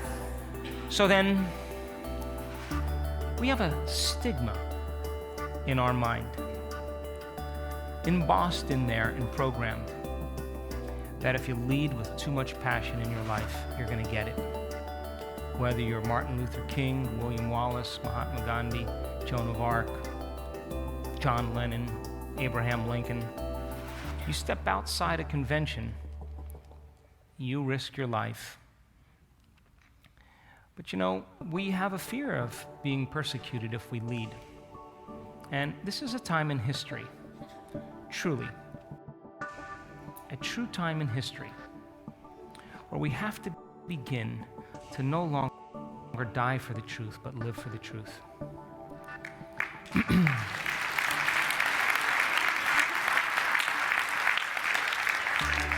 But you know, my favorite law in biology is emergence. You ever see a group of fish that are in a school that all turn at the same time? Or a flock of birds, you know, you go to Austin and you see those bats take off out of the bridge. I stood there. They're all in coherence. They're all moving as one mind. And if you study that phenomenon in biology, you would think that there's a leader that everybody else is following. That's a top-down phenomenon. But in fact, if you know it, it's a bottom-up phenomenon. It's one mind. Everybody's leading at the same time. So then, if you're overcoming your anger, aggression, and judgment, and the person next to you is overcoming their fear and anxiety and worry, and we're doing the work, and all of a sudden we start showing up in a different energy, a different state, and it is unnatural in the beginning. But sooner or later, if everybody's leading, you just can't take everybody out now, can you? And we are the very people that we've been waiting for. And we are here to literally transform the world in consciousness. And I now know that if I have 50 people sitting in the front of the room, or 70 people sitting in the front of the room wearing a heart rate monitor, and I have 600 people in the rest of the room raising their energy and laying the intent on that frequency that the people in the front of the room receive this energy and enrich their lives. How is it that 90% of them all go into heart coherence at the exact same time, in the exact same day, in the exact same meditation? You see, we are bound by an invisible field of energy, and that connection is called love. So then here's my question. How much of your creative energy is tied up in guilt? How much of your creative energy is tied up in shame? How much of your creative energy is tied up in insecurity of what other people think of you? How much of your creative energy is tied up in control? Because that's available energy that you can use to design a new destiny. And when that energy moves, the first place it moves is right here. And all of a sudden, you begin to connect to something greater. And so, we will develop concepts and ideas this weekend. Bring your greatest level of energy and sincerity and in freedom and in joy. Of course, I'm going to push you past you where you normally go. And of course, you may be a little uncomfortable, but you got to make a choice. You got to believe that there's something else awaiting you. And you got to keep going. And when you cross that river to the other side, there are new experiences that await you. And as I told a friend of mine whose life fell apart because of doing this work, and a lot of people would say, "Oh my God." But I said to him, you know what? That energy that you're living at is no longer connected to your past. You're in a different vibration. You belong to the future. And you know what? New wife, new job, better job. Got fired as the vice president of a university. Got fired. Out of nowhere. No reason. And I said, don't you get emotional. Don't take it personal. When you can't figure it out, it's bigger than you. Just get out of the way. Keep creating. 2 weeks later, he leaves the place, goes to another place, meets a woman, falls in love with her. They get married. He gets a job at another university better than the other one. The other university, a year later, calls him and asks him to be the president of the university, the one that fired him.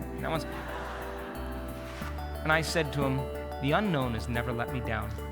Ever let me down. It's never let me down. And so many of us are waiting for someone else to do it. You know what I'm talking about, yes? And this is the dark night of the soul, you know? When you realize that nobody understands you but you. When you realize that when you ask a person a question and they give you their truth based on their experiences, not what you're looking for. Nobody has the answers to you but you. All of a sudden now you begin the work. It's what it takes. It's what it takes.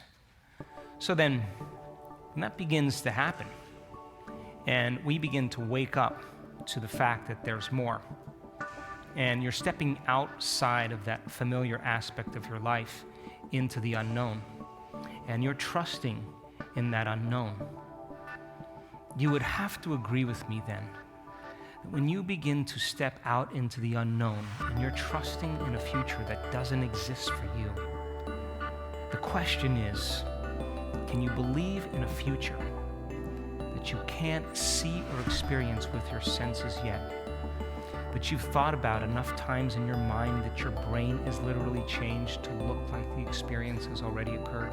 You're going to learn how possible that is. And can you fall in love with the future potential that already exists in the quantum field, and how many potentials exist there? And can you begin to emotionally embrace that future before it's made manifest to such a degree that your body, as the unconscious mind, is beginning to believe it's living in that future reality in the present moment, and you're signaling new genes and new ways to change your body to look like the experience has already occurred? So then, if there's physical evidence in your brain and body to look like the experience has already occurred, it's in your brain and body, then the event has already occurred. You can relax because the event is going to find you, and it will come in a way that you least expect. That is the unknown. And you will be surprised because that's the gift from the divine. And you will experience an elevated emotion like joy and wonder and awe and inspiration and love for life. And that energy is going to inspire you to create again and again and again. And enough people are now doing it that I now know that it's becoming a law. It's becoming possible. And so I want to invite you this weekend to step into the unknown with me. I want you to come with sincerity and joy and freedom. And let's begin this journey. The path has already been carved. All we have to do is step into it. And so we will start tomorrow morning at 9 a.m. That's what's so late. At 9 a.m. And we will have a wonderful, wonderful day. How does that sound?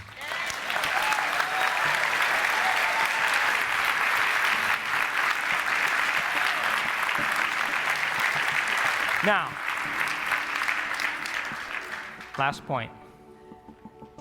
I would love for as many of you to come to the advanced workshop as possible, because I'm so excited about some of the things that are occurring there. And if you can't make this advanced workshop, by all means, make time in your schedule to come to an advanced workshop, because I'm telling you, magic is happening every single day. I'll see you tomorrow.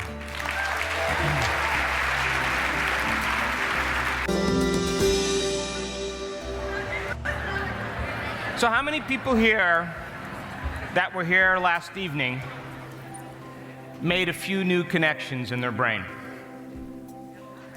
Yes? You learned a few new things. So as I said last night, we are going to develop concepts and ideas today. And we are going to use the contemporary language of mysticism, which is science.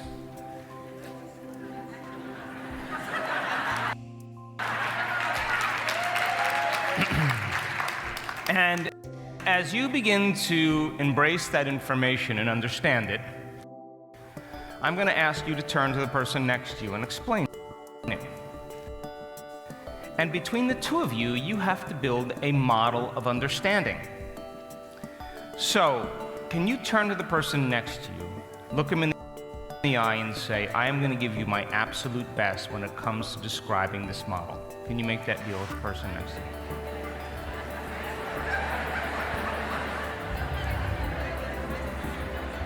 Paying attention is being present. And it's a skill just like anything else. The more you practice it, the better you get at it. And you know when someone's present with you in your life, it's because they're paying attention. And you know when they're not present with you is when they're not paying attention. And you only need a teenager to understand this.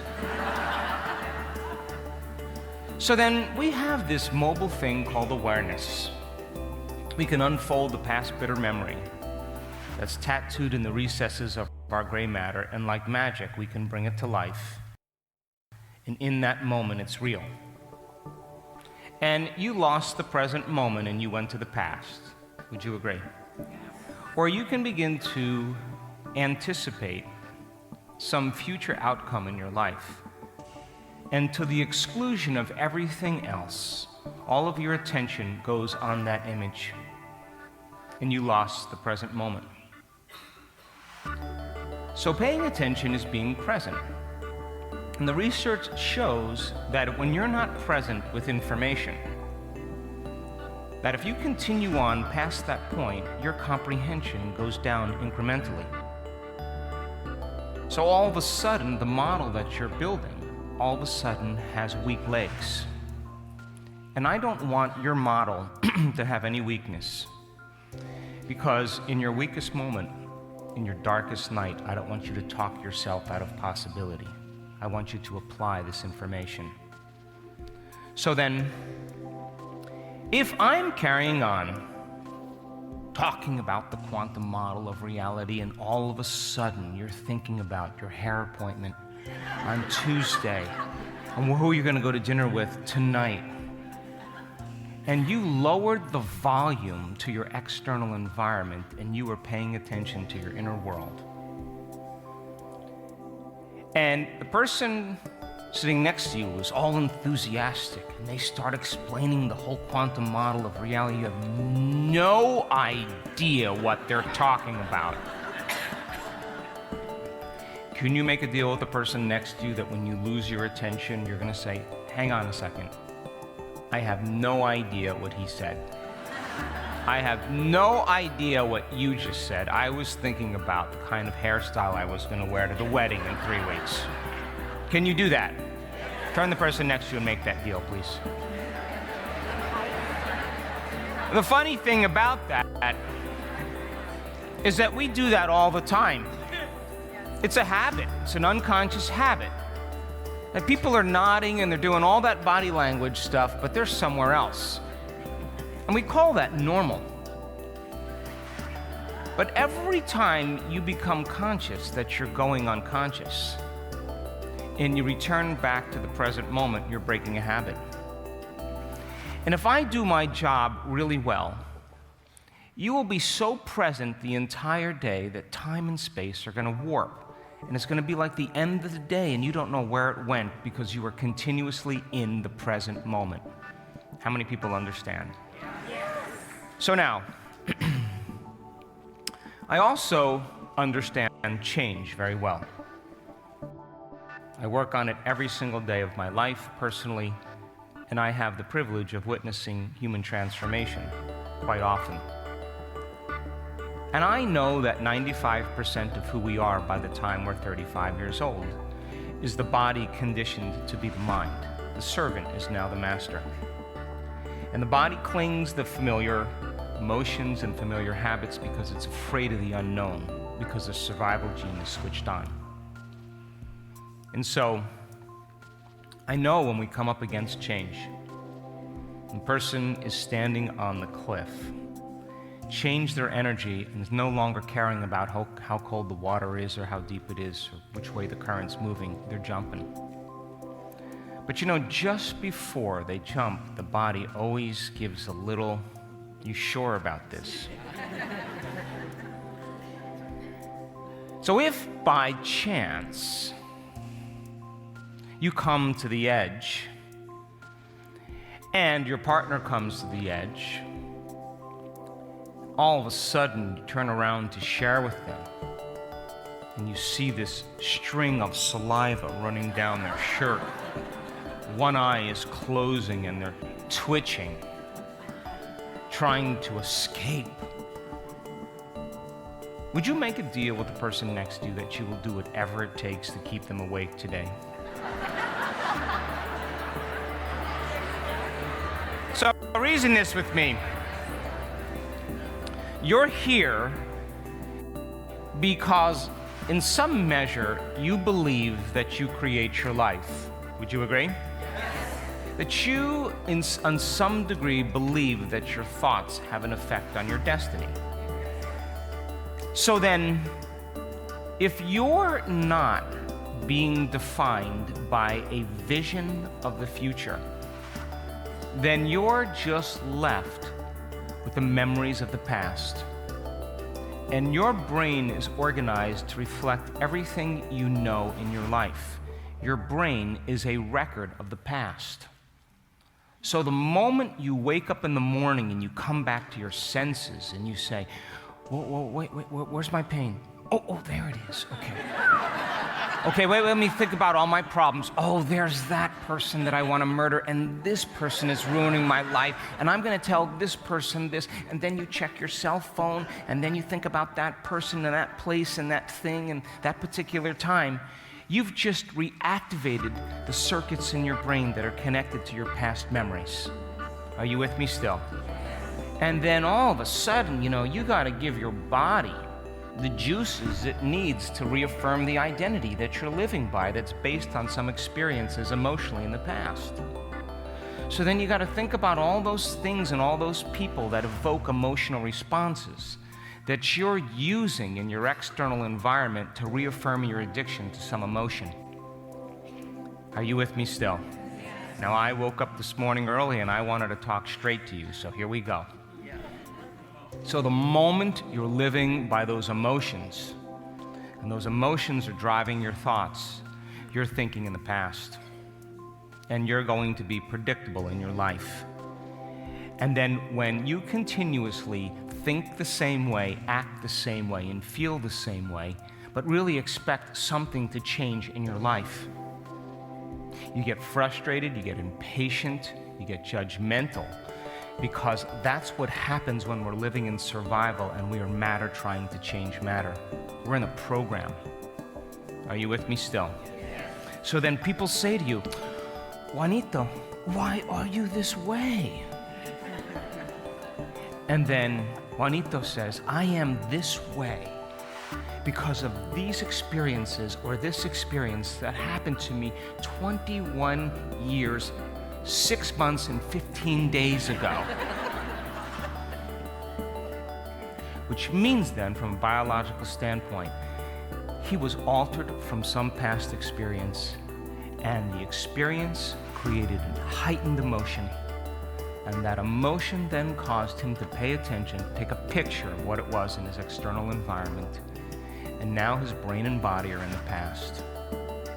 And if he can't overcome that emotion, and we ask him, "Why is this way?" And he says, "I am this way because of this experience." What it means biologically, that experience altered me, and I haven't been able to change since. Are you with me still? Yes. And then he tells the story. He tells the narrative, and the latest research on memory shows that 50% of what you talk about in your past isn't even the truth. That memory is creative because you have a different brain than you did 21 years ago. So then you tell the story and you embellish it. You get creative. You use your imagination. There were lions and tigers. There were all kinds of predators around me. And then all of that is firing and wiring the same circuits in your brain, all to produce a similar emotion to reaffirm your identity. That most people would rather hold on to suffering, hold on to guilt, than step into the unknown. They would rather live in constant judgment and victimization than take a chance in possibility. They'd rather hold on to their anger because of what someone did to them a long time ago and use that anger to abuse others, to reaffirm that emotion and make other people feel the way they're feeling. Are you with me still? Yes. And all of that, of course, is reaffirming the personality into the past, and that person will be predictable in their life. And the more emotional they feel, and that emotion from the past is running them, the more they'll behave like they were in their past. Are you with me still? So then, if you're not waking up every morning and being defined by a vision of the future, and marrying a clear intention with an elevated emotion and changing your energy, then for the most part, you're living from the memories of the past. Because the body emotionally has been conditioned to be the mind, and it's in the past. And the brain is a record of the past. And the person's entire state of being, how they think and how they feel is their state of being, is continuously reaffirming the past. And the energy that they broadcast into the field, remember, thoughts are the electrical charge in the quantum field, and feelings are the magnetic charge. And how you think and how you feel is broadcasting energy all around you on a moment-to-moment basis. And the higher the emotion, the more elevated it is, the bigger the field. And that field, that energy, that frequency is carrying information. It's your thoughts, it's your intent. But if you continuously draw from this invisible field of energy and live in suffering, live in pain, live in victimization, you continuously tap this field. You still have a field, and you're still broadcasting, but it's going to take longer for you to create what you want, because you're more matter and less energy, more particle, less wave. But you're still broadcasting into the quantum field. Oh, infinite intelligence, universal mind, I'm broadcasting the signature of suffering into my world. Bring me an experience of suffering, but bring it in a way that I least expect, that surprises me, that leaves no doubt that it's come from you so I can suffer a little bit more. Come on, are you with me?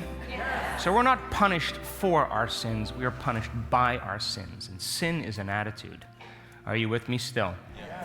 And I know that justified or not, I know valid or not, given the circumstances in your life, if you're continuously living by that emotion, that those emotions downregulate genes and create disease. So who in your world is worth it that you keep them enslaved and chained to the past so that you can continuously reaffirm that emotion when you think of them? And you're doing that by thought alone. Are you with me still? So then I said last night, I tell my advanced students all the time, hey, I'm not going to take it personally that you're not creating your future. It's your choice. It just means you're more in love with your past than you are in love with the future, period. And you're believing in your past more than you're believing in your future. And you're more committed to your past than committed to a future.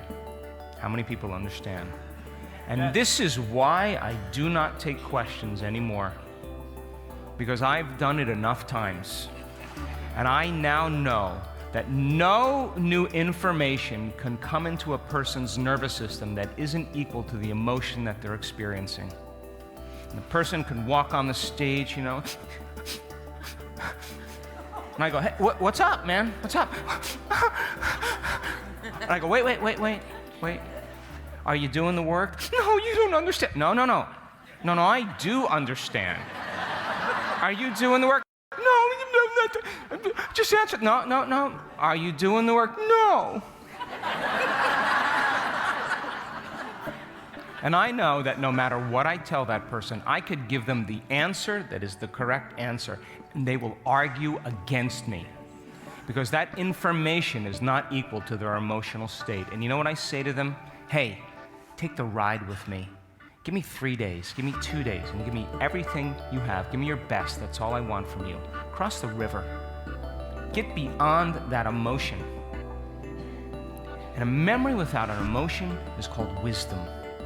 Now the soul is ready to go. And that person comes up against themselves. They come up against their pain. They come up against their judgment. They come up against their doubt. They come up against their fears. They come up against their beliefs. They stop believing that this is even true.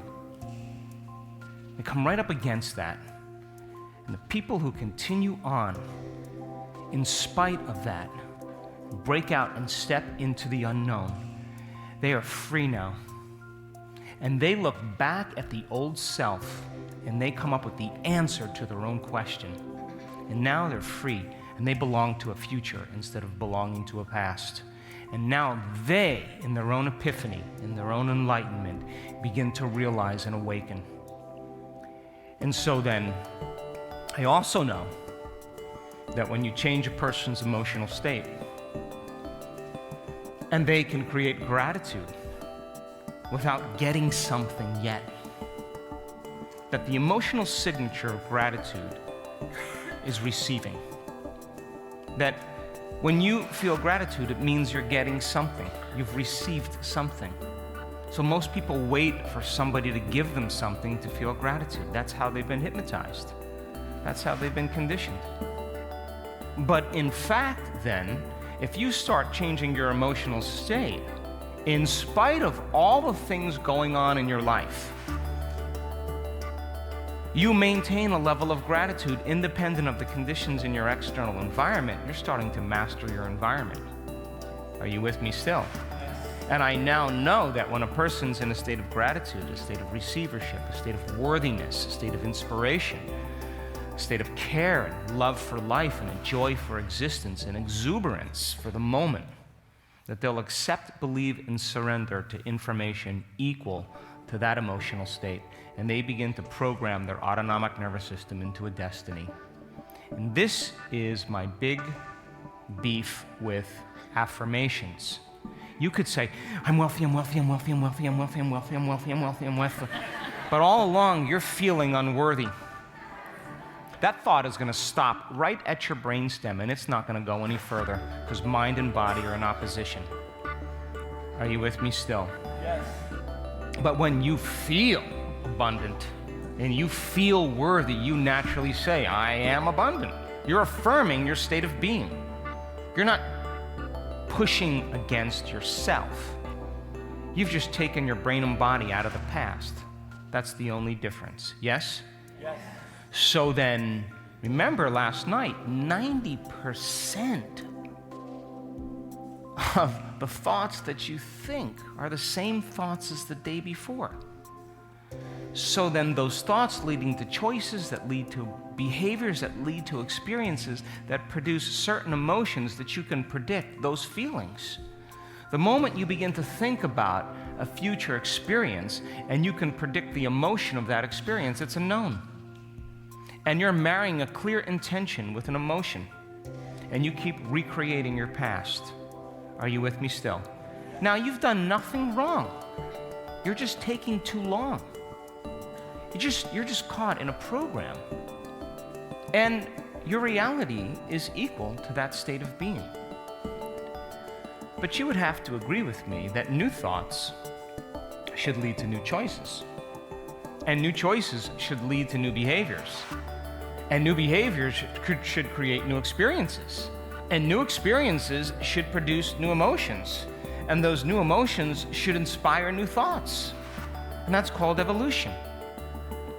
And so then we are, remember, thinking, choosing, behaving, or acting, experiencing, and feeling the same way hardwires your brain into a set of programs, automatic programs. But as you begin to learn new information, you're adding new stitches into the three-dimensional tapestry of your gray matter, and now you have the raw materials to begin to think differently. And as you begin to think differently, you're causing your brain to fire in new sequences, in new patterns, and in new combinations. And whenever you make your brain work differently, you're changing your mind. Because mind is the brain in action. And so if you do your job really well today in sharing information, you're going to start changing your mind. And you are going to begin to perceive the problems in your life from a new level of mind. You're going to begin to perceive a future from a new level of mind. And you may actually make a choice equal to that future, which means you're starting to believe in your future more than you're believing in your past. Come on. And you may actually behave like an abundant person, just for the hell of it. And you may actually create an experience where money shows up out of nowhere. It's happened hundreds and hundreds of times in this work. And it may actually lead to you feeling more abundant. And you may feel so abundant that you give your money away, because you feel so abundant and you know that you are abundant and there'll always be more. And other people start seeing you do that, and they think, she's on the wrong medication. I knew it about her. But you no longer care what other people think, because you're no longer using that person to reaffirm your addiction to lack. You're feeling way too worthy and abundant.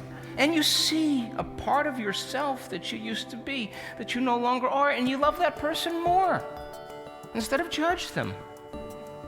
And then you're at the shopping supermarket in the line.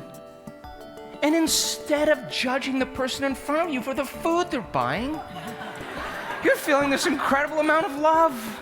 And you're opening your heart, and all of a sudden you're radiating this energy into the entire supermarket, carrying the intent that everybody's lives be enriched at the safe way. And you feel unbelievable. And then you get in your car and you stop at the red light and there's traffic, and all of a sudden you're feeling so selfless. You're going like this.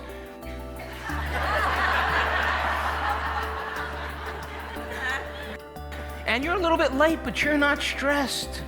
And you show up and everybody's late and nobody's worried about it. And all of a sudden now, you become more productive. You become more lighthearted. You start letting go. And all of a sudden, the mysterious and the magical is happening all around you. And people ask you, what did you do? And you begin to say, I just broke a habit of being my old self, and I just began to reinvent myself. And I just started practicing it, thinking about it all the time, acting like it, feeling like it. And I turned into a new personality. And a new personality creates new personal reality. How are you doing? Turn the person next to you and explain. Oh, come on, you can do this.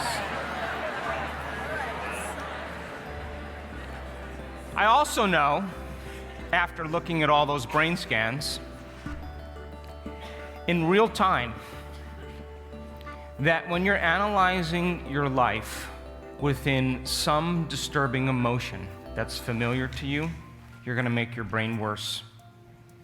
I've seen it over and over and over again, because those emotions of survival are arousing your brain to become overly analytical, and your brain moves into high beta brainwave patterns. And when that occurs, and you're thinking in the box of that emotion, you're going to cause your brain to move higher and higher out of balance. Because that emotion is a record of the past, and you are thinking in the past. And all of the analysis in the world in that familiar emotional state is not going to change the condition in your life. Are you with me still? So then, if you're waking up every single morning and you're not being defined by a vision of the future, and you're living by the memories of the past, and then as you get up in the morning and you run through the same routine behaviors that you've memorized and can do so well, and for the most part you're running programs, then you would have to agree with me then. You're programmed into a predictable future based on what you've been doing in the past. Are you with me still? Yes. And then you get up in the morning, now listen, and as you see the same people, and as you go to the same places, and you do the exact same things at the exact same time, it's no longer that your personality is creating your personal reality. It's now that your personal reality is creating your personality. And you're thinking equal to your environment. And the environment, that person, that thing, that place, that object, that experience is actually turning on old circuits in your brain from the past. Are you with me still? Yes. And so then, now your environment is controlling how you think and how you feel, because that thought produces an emotion. And your state of being now is completely in the past. And your environment then is regulating your internal states. And as you think the same way and feel the same way, and those feelings signal certain genes, there's a tango that's going on between the outer world of matter and the inner world of biology. And there's a match. And those thoughts then, equal to your environment that are producing certain feelings, are creating the same state of being, and you're recreating the same life. And now, a person's trapped in their environment, and nothing changes until there's some breakdown or crisis. Are you with me still? Yes. So then, to change then, is to be greater than your environment. Be greater than the conditions in your life, to be greater than the circumstances in your world, and every great person in history knew this. They weren't going to be defined by the past, present. They were going to be defined by a future present. And they were going to begin to live as if that future reality was already happening in front of them. Couldn't see it, couldn't smell it, couldn't taste it, couldn't feel it, couldn't hear it, but to them, it was alive in their mind. It was so alive in their mind that they began to behave as if it already happened. They belonged to the future.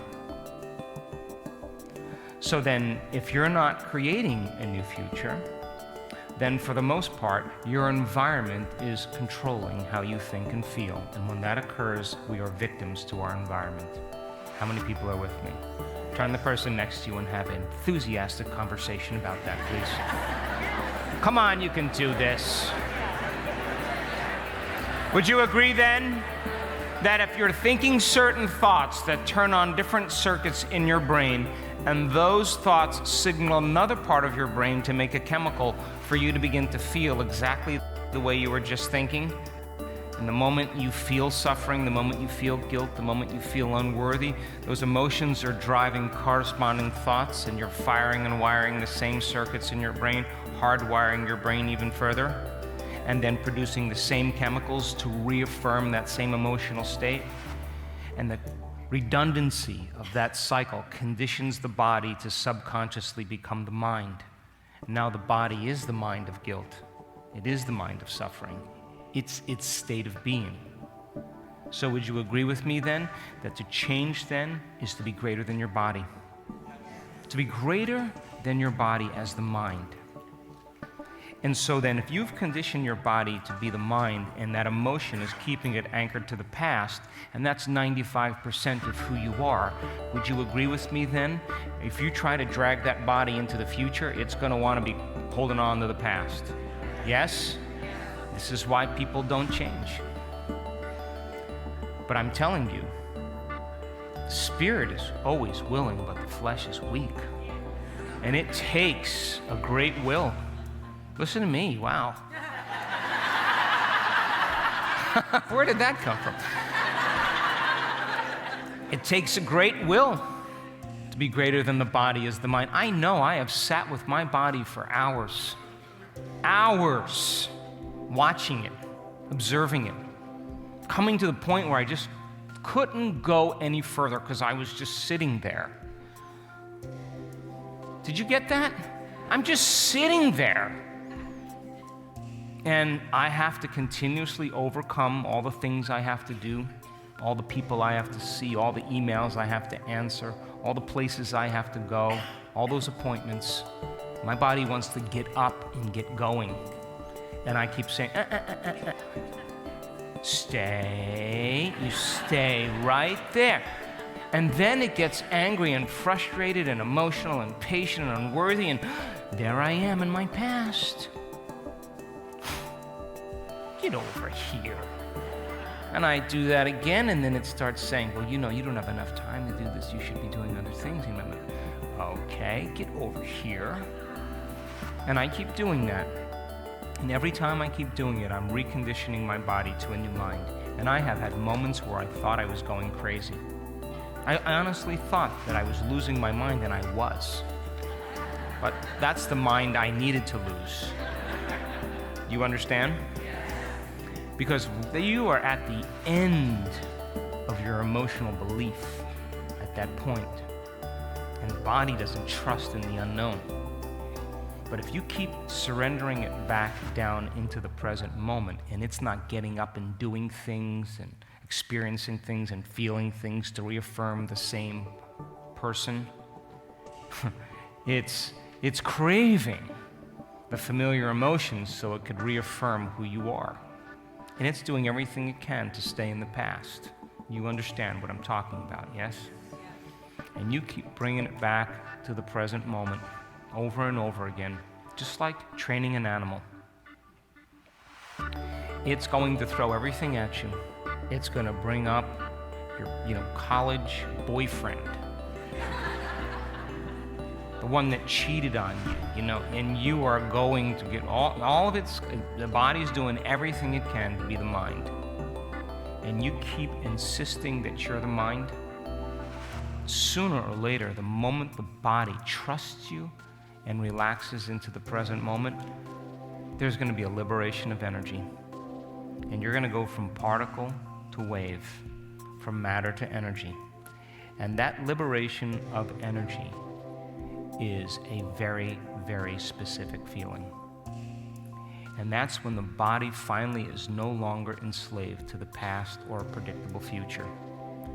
It's relaxed into the present moment, and now it starts to trust you. And would you agree, if you keep practicing being present with your body over and over again, keeping it in the present moment, it's going to become a habit? And if where you place your attention is where you place your energy, and you've just mastered some aspect of yourself just by sitting there, would you agree that you'll be more present in your life with everyone and everything? When it comes time to heal someone, it comes time to make a decision, it comes time to change your state of being, you'll have enough energy to do that because you're in the present moment. Are you with me still? And so then, if you labor for that present moment, then you would have to agree with me, if you're completely in the present moment, you're paying attention and you should be able to create, because you have all that energy to create with. Are you with me still? Now the observer is observing you into life. You are an extension of it. It's an observer. It's a loving intelligence, an intelligent love. That's what it is. And it's trying to express itself through us. Are you with me still?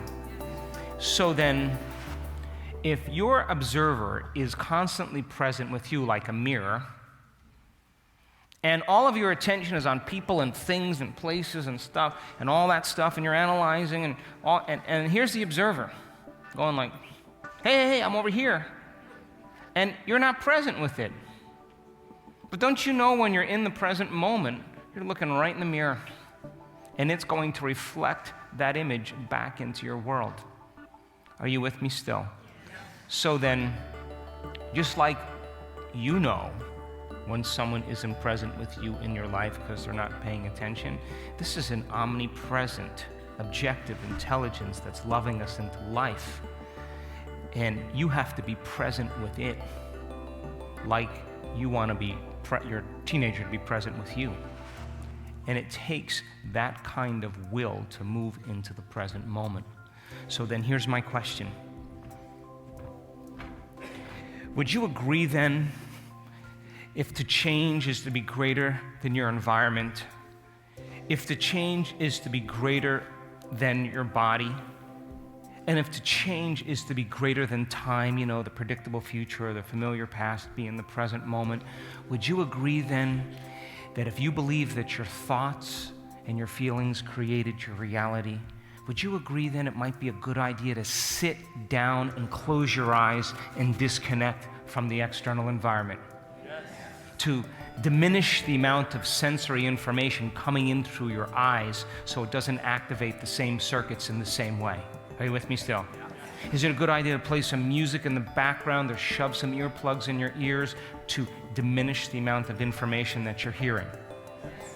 Would it be a good idea to sit your body down in one place and not let it get up and do things and experience things that are familiar to you to create the same emotions?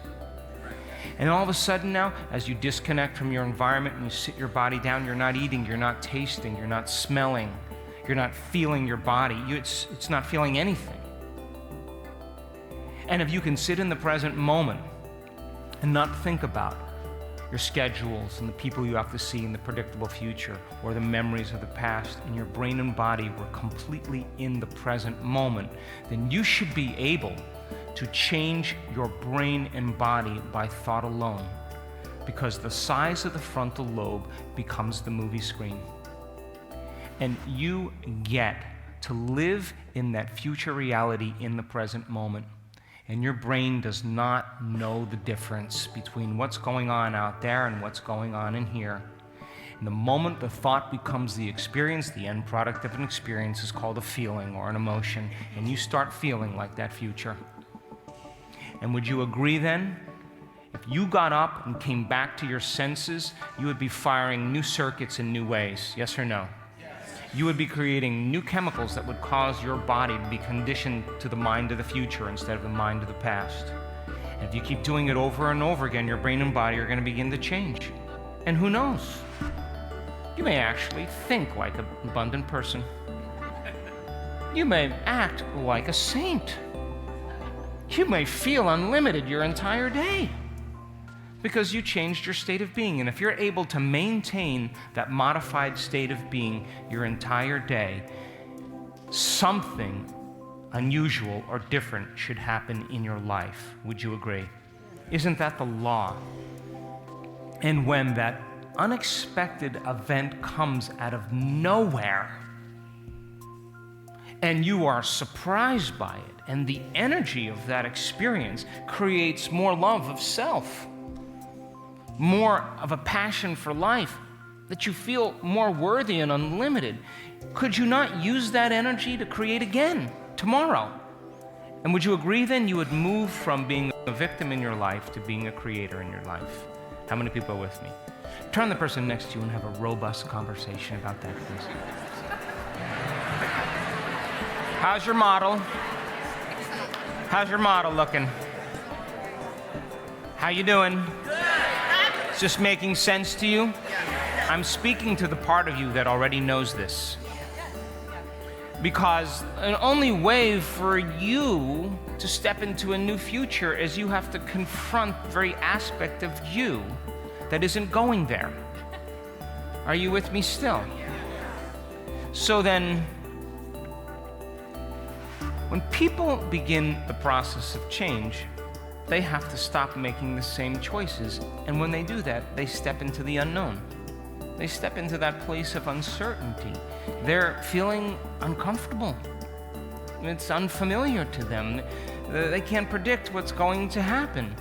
So then they rush back to the familiar just so they can feel safe being anxious.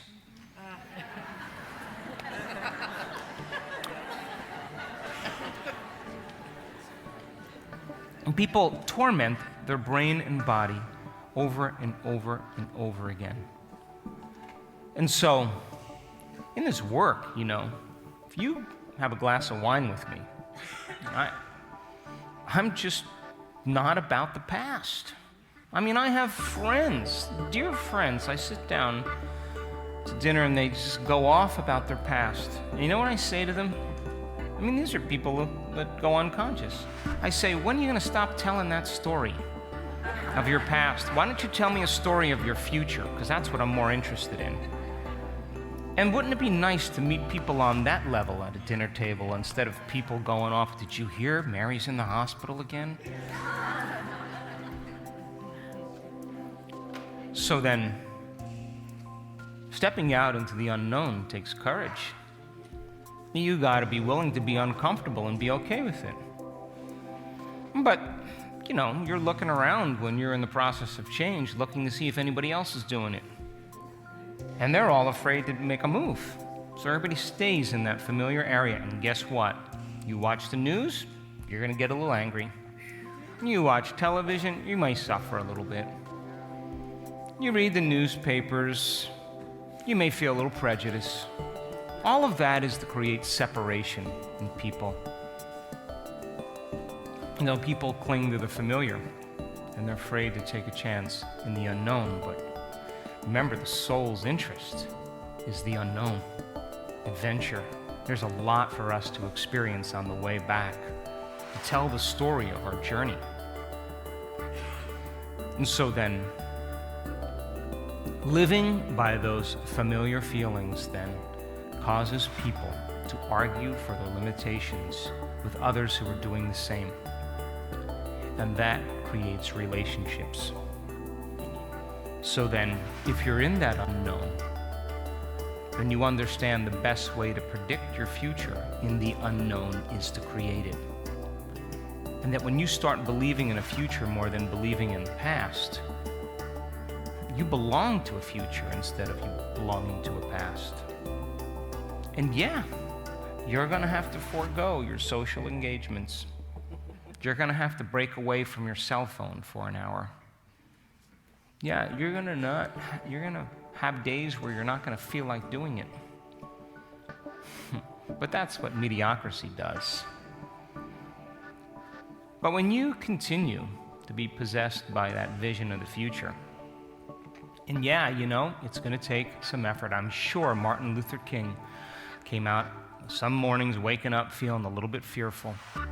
But he didn't walk through those doors and step out into the world until he was courage and justice, just his state of being. That's what made him great. So yeah, there are going to be days when you're going to have to come up against yourself. And you're going to have to change your state of being without a television show, without an internet connection, without a phone call. You're going to have to change your state of being by thought alone. And you better start thinking about what thoughts you do want to put your attention and your energy behind, and fire and wire those thoughts in your brain. You better think about the behaviors and choices you're going to make in your life while you're in that state inward. And you better rehearse it until it starts to become familiar to you. And you better say to yourself, can I teach my body emotionally what this future is going to feel like ahead of the actual event? And in the beginning, it's going to feel a little weird because we're reversing the process. Instead of waiting for something outside of us to change how we feel inside of us, we're beginning to understand when we change how we feel inside of us, how it's going to affect what goes on outside of us. That's turning a big battleship around. But you got to do it. In the beginning, you say, I don't feel anything. Well, that's because you're used to watching movies to feel something, or smooching on somebody to feel something. But I'm asking you to do it by thought alone. And all of a sudden, you start fantasizing and dreaming about that future. And you start letting go and start feeling it. And you start believing in those thoughts equal to your emotional state. You begin to really want to act in that way because you're priming your brain and body into the future. And that process of living in the unknown is not white-knuckling it to the other side. That's not how you cross the river. You cross the river by investing your energy and your attention into a future every single day. And you're uncompromising to it. And every great person in history were uncompromising to visions. And all of a sudden then, as that reality begins to unfold and you start having synchronicities, coincidences, serendipities, opportunities start showing up in your life because you changed your personality, you changed your state of being. You are going to be more loving with everybody in your life. You're going to be more patient. You're going to be more caring, more giving, more willful, more conscious, because you're moving closer to that unified field that's giving you life. And you are marrying your consciousness with its consciousness, and its nature is becoming your nature. Its mind is becoming your mind, and you're less seduced by the things in your life that typically bring you pleasure or pain. Because you're understanding that that joy is coming from within you and not outside of you. And how many people confuse pleasure with joy? It's not the same thing. And remember, the more whole you are, the less need for pleasure you'll have. And the less whole you are, the more need for pleasure you'll have, because you'll rely on something outside of you to take away that feeling of emptiness inside of you. But I'm telling you, this loving intelligence and intelligent love, when it starts to leak through you, it finds a crack, and you start feeling more love, you start feeling differently, you start feeling more joyful for no reason at all. You're not going to want to be distracted by anything outside of you. You're going to want to maintain and focus on this feeling and figure out a way to nurture it, to grow it, to expand it. And every time you do that, you move closer to wholeness, to the unified field. And the more whole you are, the more worthy you are to receive your future. And you're no longer creating from polarity or duality or separation. You feel like you already have it. And you don't rush to any outcomes. You don't fight for it. You don't compete for it. You know it's going to come to you. And how would you live your life if you knew your future was coming? Turn the person next to you and have a lighthearted conversation about that, please.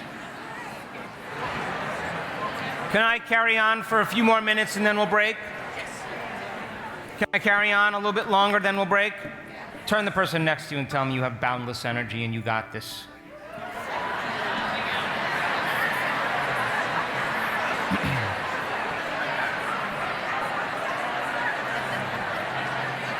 Hey.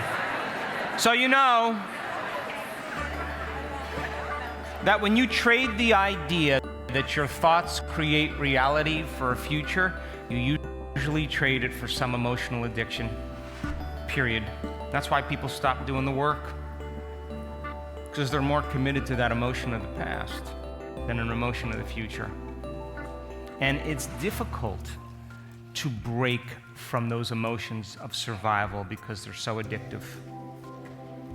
So then, living in survival is living in stress. And stress is when your brain and body are knocked out of homeostasis. Stress is when your brain and body are knocked out of balance. The stress response is what your body innately does to return itself back to order. And any animal in nature, the moment they perceive a threat in their external environment, they have a pattern in their brain, circuitry that matches a pattern in their environment, and they recognize a predator. And the moment there's a pattern recognition, the moment that happens, a primitive nervous system turns on called the fight or flight nervous system, and they begin to mobilize enormous amounts of energy, all of the body's resources, to survive in that environment. And that rush of adrenaline and cortisol awakens and arouses the brain and body for the short term. And now that organism that's running from the predator has a few options. It's going to run, it's going to fight, or it's going to hide and freeze. That's all it's going to do. So then, if that organism survives and outruns the predator, and the event is over, the body returns back to balance, returns back to homeostasis, and it's the autonomic nervous system that's doing that, always trying to create balance and order. But it's willing to move out of balance for a short period of time and tap the body's resources so that it can survive. Survival is more important than balance in that moment. Are you with me still? Yes. So then if you keep turning on that fight or flight response, short-term stress is really great because when the event is over, everything returns back to balance. But no organism in nature can tolerate living in emergency mode for an extended period of time. And if you keep knocking that autonomic nervous system out of balance, all of a sudden that imbalance is going to become the new balance because it's switched on in anticipation of a threat. Are you with me still? Yes. And now you're headed for disease because it's the autonomic nervous system that's controlling and coordinating all the bodily functions without you consciously thinking about it. Are you with me still? Yes.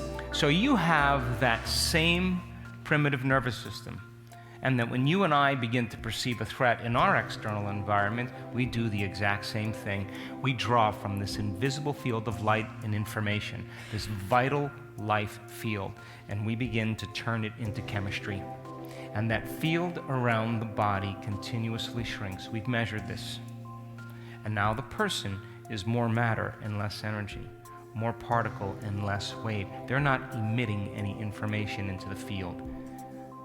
Now, in the short term, the body can recover, it can eat, it can rest, it can sleep, it can move back to homeostasis, and it builds the field again. But if you're constantly at odds with your coworker, if you're constantly stressed about your finances, if you can't let go of your sister who betrayed you and you're living by those emotions every single day, you would have to agree then that you're headed for some type of genetic destiny because you've tapped all of the body's resources. And now the body is like a piece of matter, a piece of flesh with no energy, and it's going to break down. Are you with me still? Yes.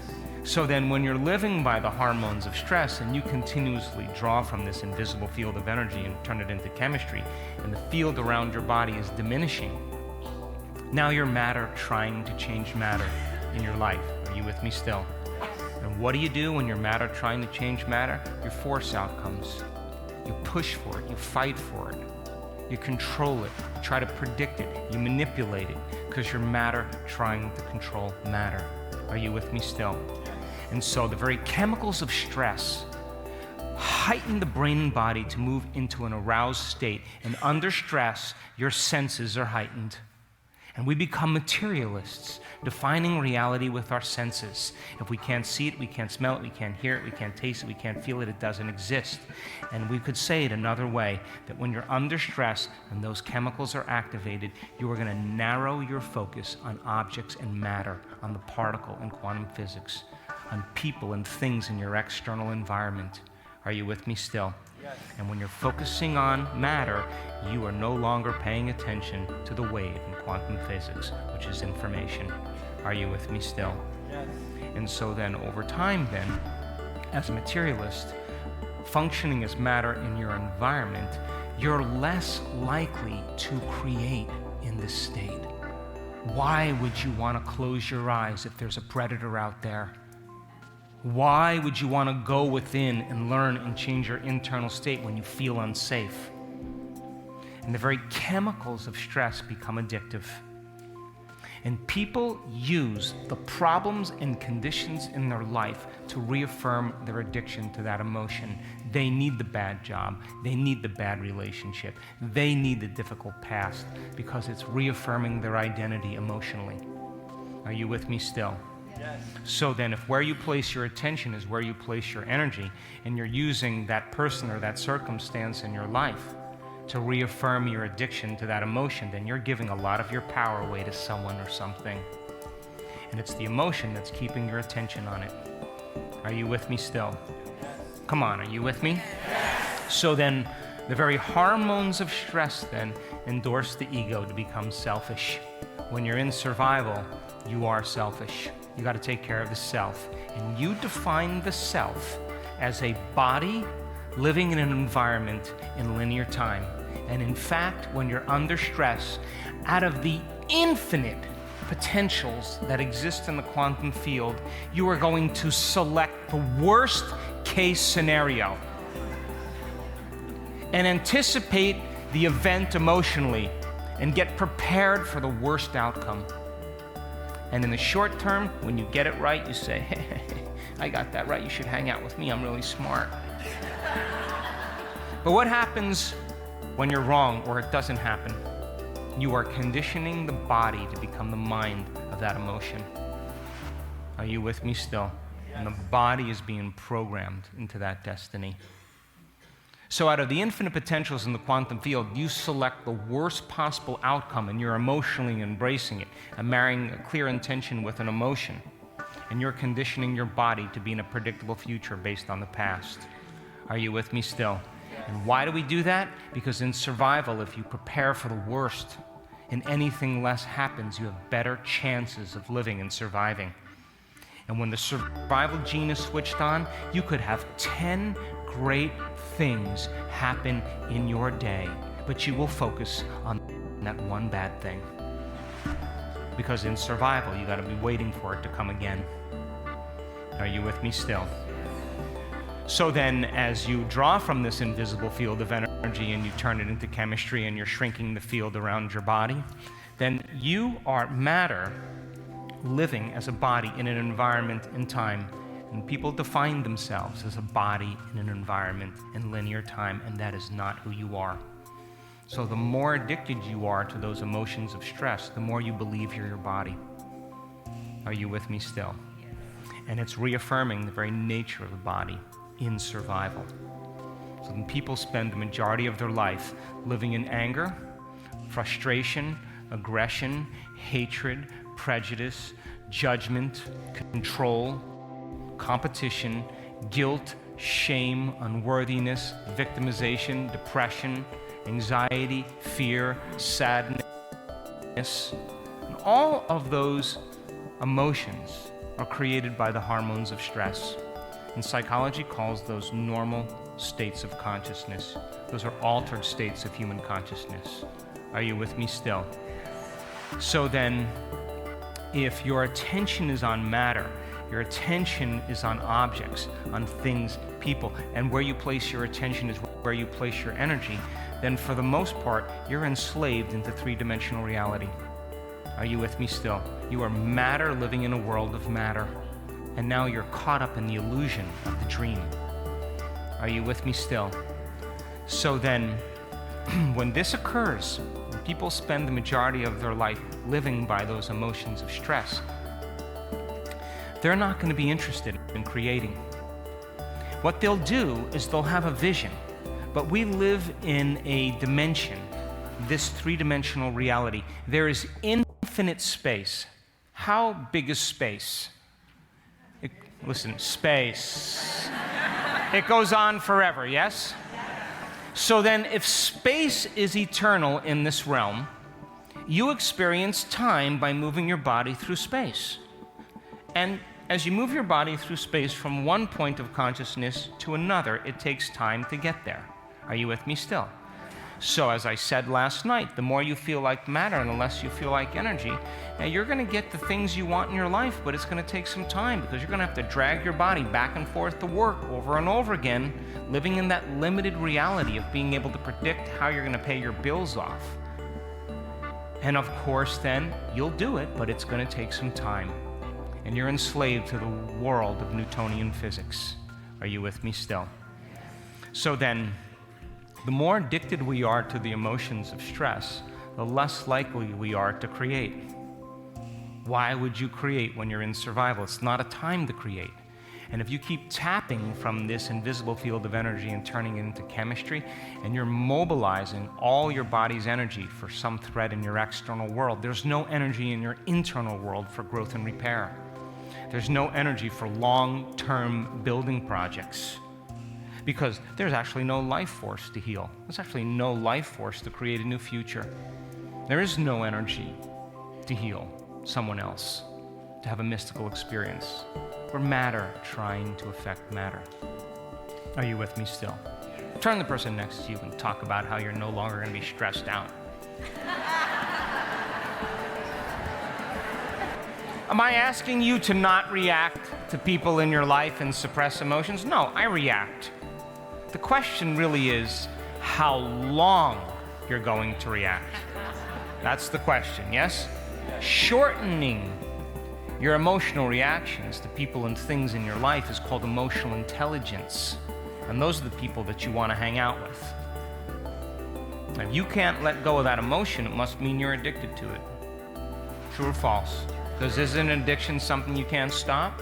You just need an Italian grandmother for this one.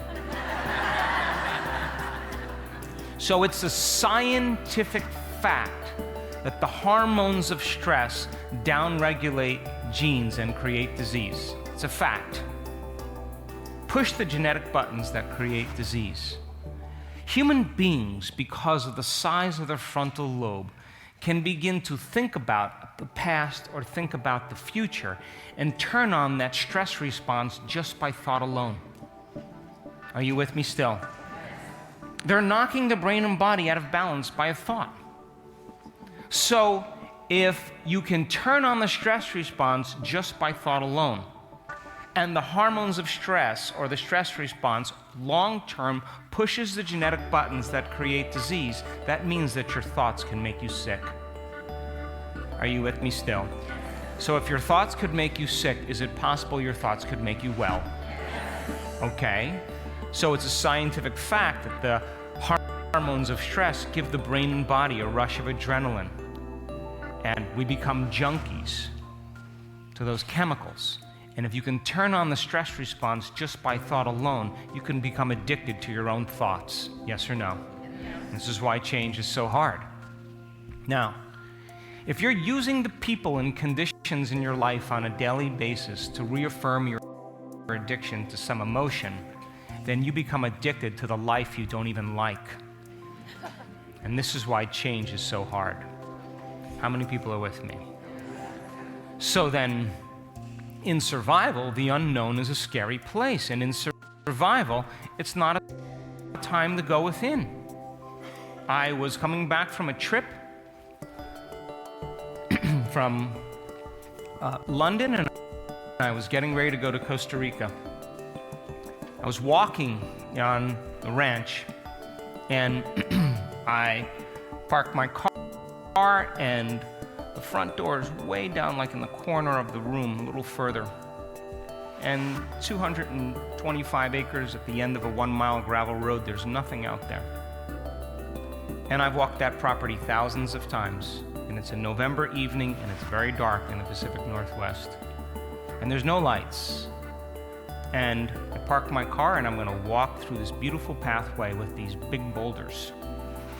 There's horses on the ranch, there's dogs on the ranch, there's alpacas. It's a busy place. And there's a river that runs along. And I grabbed my suitcase, and I grabbed my dry cleaning. And I'm going to walk to the corner there. So I start walking, and there's big boulders like this that you walk through. And as I'm walking through, all of a sudden I'm walking, and I hear behind the rock. And the hair on the back of my neck stands up. Now I am narrowing my focus on objects and things, searching my brains for knowns to figure out what's behind that rock. Are you with me still? So here goes my brain. There's 10 dogs on the property. Tula. Brujo. Camelo. Camilo. Nena. Nothing. I take out my cell phone, switch on the light. I go like this.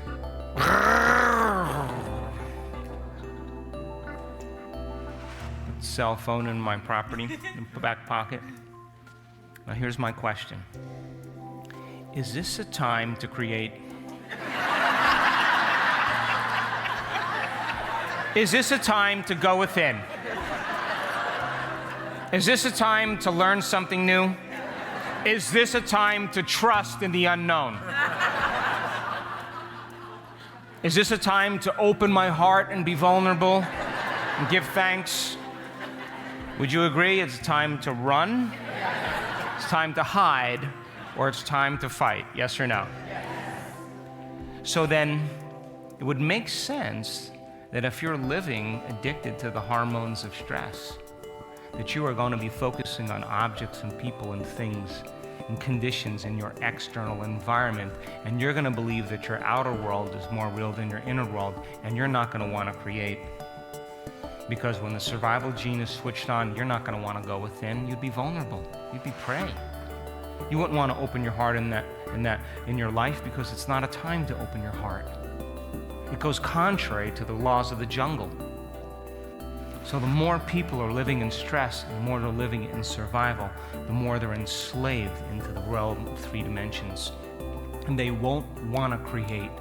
They won't want to open their heart. They won't want to trust in the unknown. They won't want to believe in a future because it's not a time to create. How many people understand?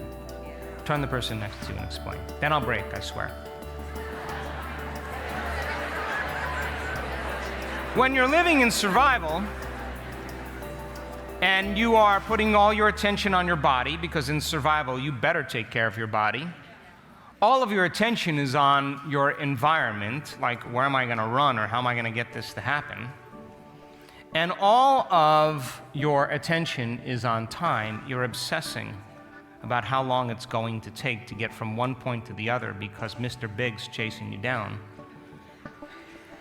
then you have to play by the laws of the body, the environment, and time, because you are enslaved into 3 dimensions. Are you with me still? And you are a somebody, a someone, owning something, living somewhere in some time. But you ever notice when you're in the act of creating that you are so present in the moment, you're not thinking about the appointments or people you have to see. You're not thinking of the emotions of your past. All of your attention is in the present moment. And that is the creative state. When you are creative, you forget about yourself. You forget about your name, your face, your hairstyle, your wardrobe, the car you drive, the place you live, the people in your life, the things you have to do. You forget about the people in your past that betrayed you, things you have to do tomorrow. You're completely in the present moment.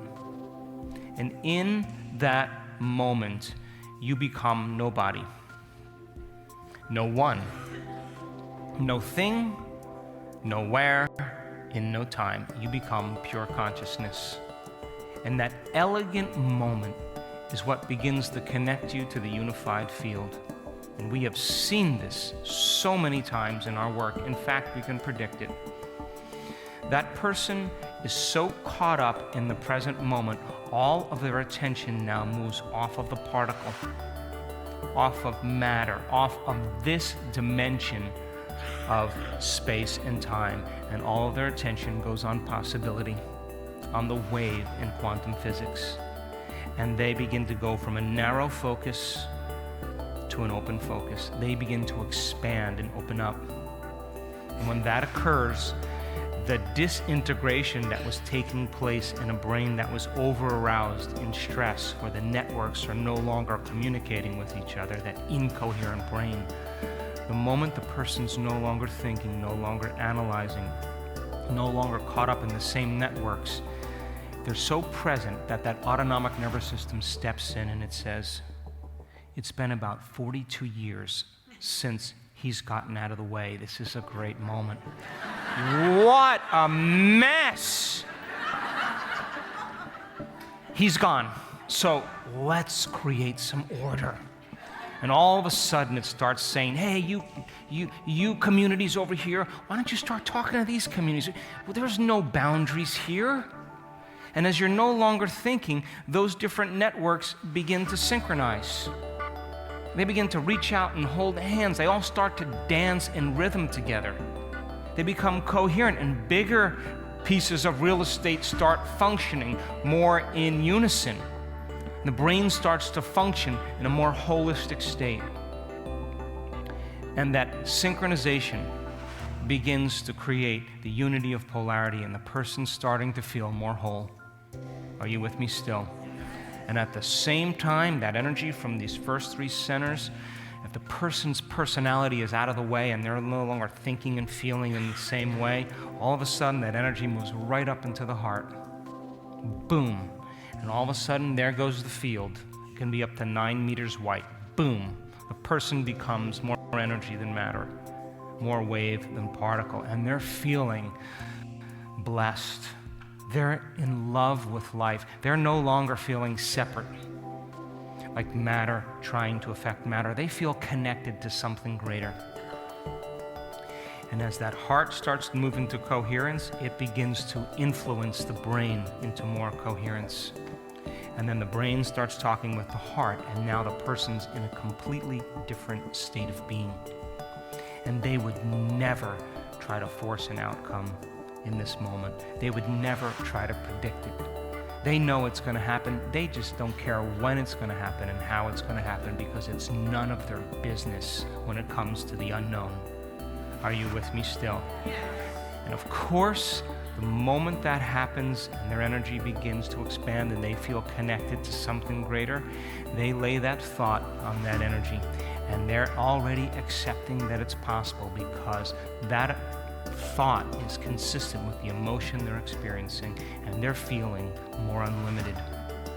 And in order for you to create something unlimited in your life, you better feel unlimited. And if you are going to emulate the divine, then you better become divine. And if you are going to do something magnificent, you better feel magnificent. And if you are going to empower a new future, you better feel empowered. And that's the energy that begins to change your destiny. Are you with me still? And I'm telling you, we have seen this so many times in our work. When that brain starts to go into coherence and the heart is going into coherence and the whole system, the autonomic nervous system, is processing a greater frequency from the unified field, a more coherent message, that person's biology will be more coherent. In their brain, in their genes, in their heart, in their chemistry, all the hormones are in harmony. We've seen this so many times. I mean, how can a person's oxytocin levels be 227 times normal? Because they're connecting to a loving intelligence and they're feeling a lot of love, because oxytocin is the love chemical. Are you with me still? And so, researchers, great friends of mine, who are authors, biologists that have studied my work when I've showed it to them, they've said oxytocin is the love chemical. It's what mammals do when females bond to their offspring, as they groom them, as they lick them, as they touch them, as they hold them. They're creating oxytocin levels between the mother and the child.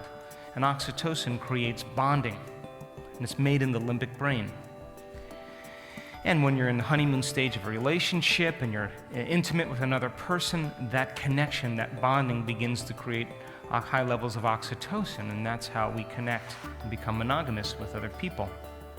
And so they said to me, why are you measuring oxytocin if these are the things that happen in biology? And I said, well, because I want my students to be in love with the future just like they're in love with somebody else. And I want them to connect to the love of God. And I want that relationship to be as bound as a relationship with their children. Are you with me still? And so then if 227 times the amount of oxytocin is taking place in that person's biology, then they are in love with life. It is impossible to hold a grudge in the research when people are just given or administered a little oxytocin. The natural tendency is to forgive. You would never trade this feeling for anyone or anything, and that's the beginning of unconditional love. Wouldn't you agree? And that person doesn't have to try to forgive. They don't have to try to be spiritual or holy. It's just who they are. They would never lose this feeling for anyone or anything. It's too strong. So imagine an entire world like that, huh? All you'd want to do is give. Because think about this.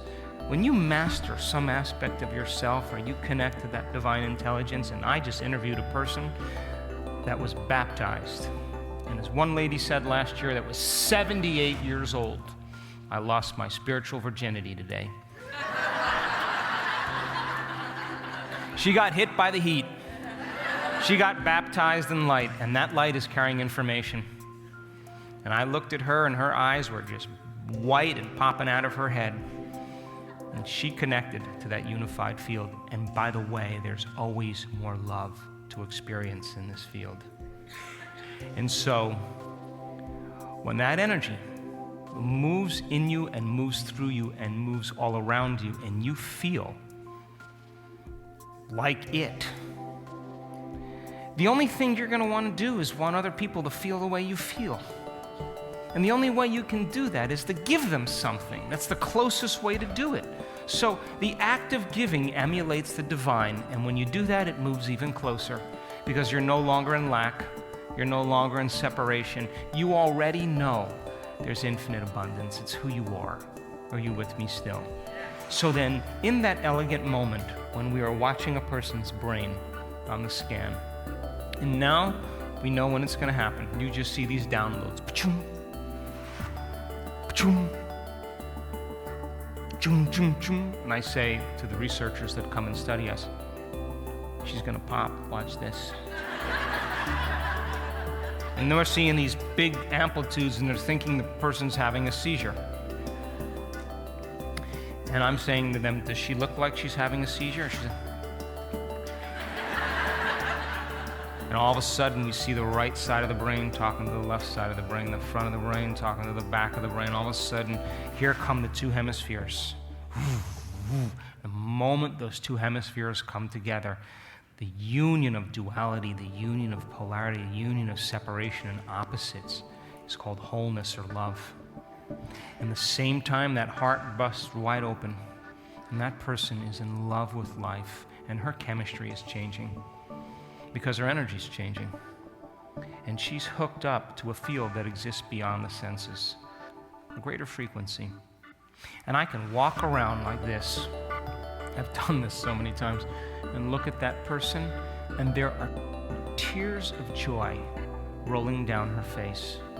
She is so whole, she is so complete, that she can't want. She's no longer in lack. Wanting is lack. She feels like she already has everything. And in that place of wholeness is the place we create from. Are you with me still? Yes. So here's my final question before the break. Is it worth the effort? Yes. Yes. Turn the person next to you and have a conversation quickly about that. So, would you agree? Last point. If you take your attention off your body, because in survival, most of your attention is on your body, you think you're your body. If you take all of your attention off your body, would you agree then you are nobody? If you take your attention off of people in your life that you used to create an identity, the moment you take your attention off of someone, you become no one. Yes? You're not a face, you're not a skin color, you're not a culture, you're not a profession, you're not a mother, you're not a father, you're not a kid, you're not a grandma. You're not even a name. Are you with me still? Would you agree that if you take your attention off of objects and things in your life, then you would be in nothing? Yes? There's nothing there. And if you took your attention off the place you have to go, would you agree then you could go from somewhere to nowhere? And if you were no longer thinking about a predictable future or familiar past and you were completely in the present moment, would you go from some time to no time? And that is the nexus. That's the place we have to get in order for us to begin to become everybody, everyone, everything, everywhere, and every time. Isn't that the quantum field? Now, I'm not talking about everybody in a body. I'm talking about the connection to everybody, to everyone, to everything, to everywhere, and every time. Isn't that the unified field? And the unified field are the laws that govern all of nature that science is struggling to put together. Are you with me still? But you can't enter as a somebody. Your consciousness, it's doing all of this, and people and objects and things and places has to turn towards this consciousness. And you have to be present with it, right in front of the mirror. And the longer you can exist in that infinite place, eternal space, where there are no bodies, there are no things, there are no people, there are no places, there's no time, there's no light. It's an infinite, vast space of nothing physical, but where all possibilities exist. That means if you can't linger in that unknown and you keep returning to the knowns in your life, you keep investing your energy in this space and time. And if you keep your attention on the known, you keep creating the known. And the longer you can unfold as an awareness, as a consciousness in this infinite space, in the infinite unknown, that vast eternal field, the longer you put your attention and your energy on the unknown, the more you'll create unknown experiences in your life. I'll see you at 11 o'clock.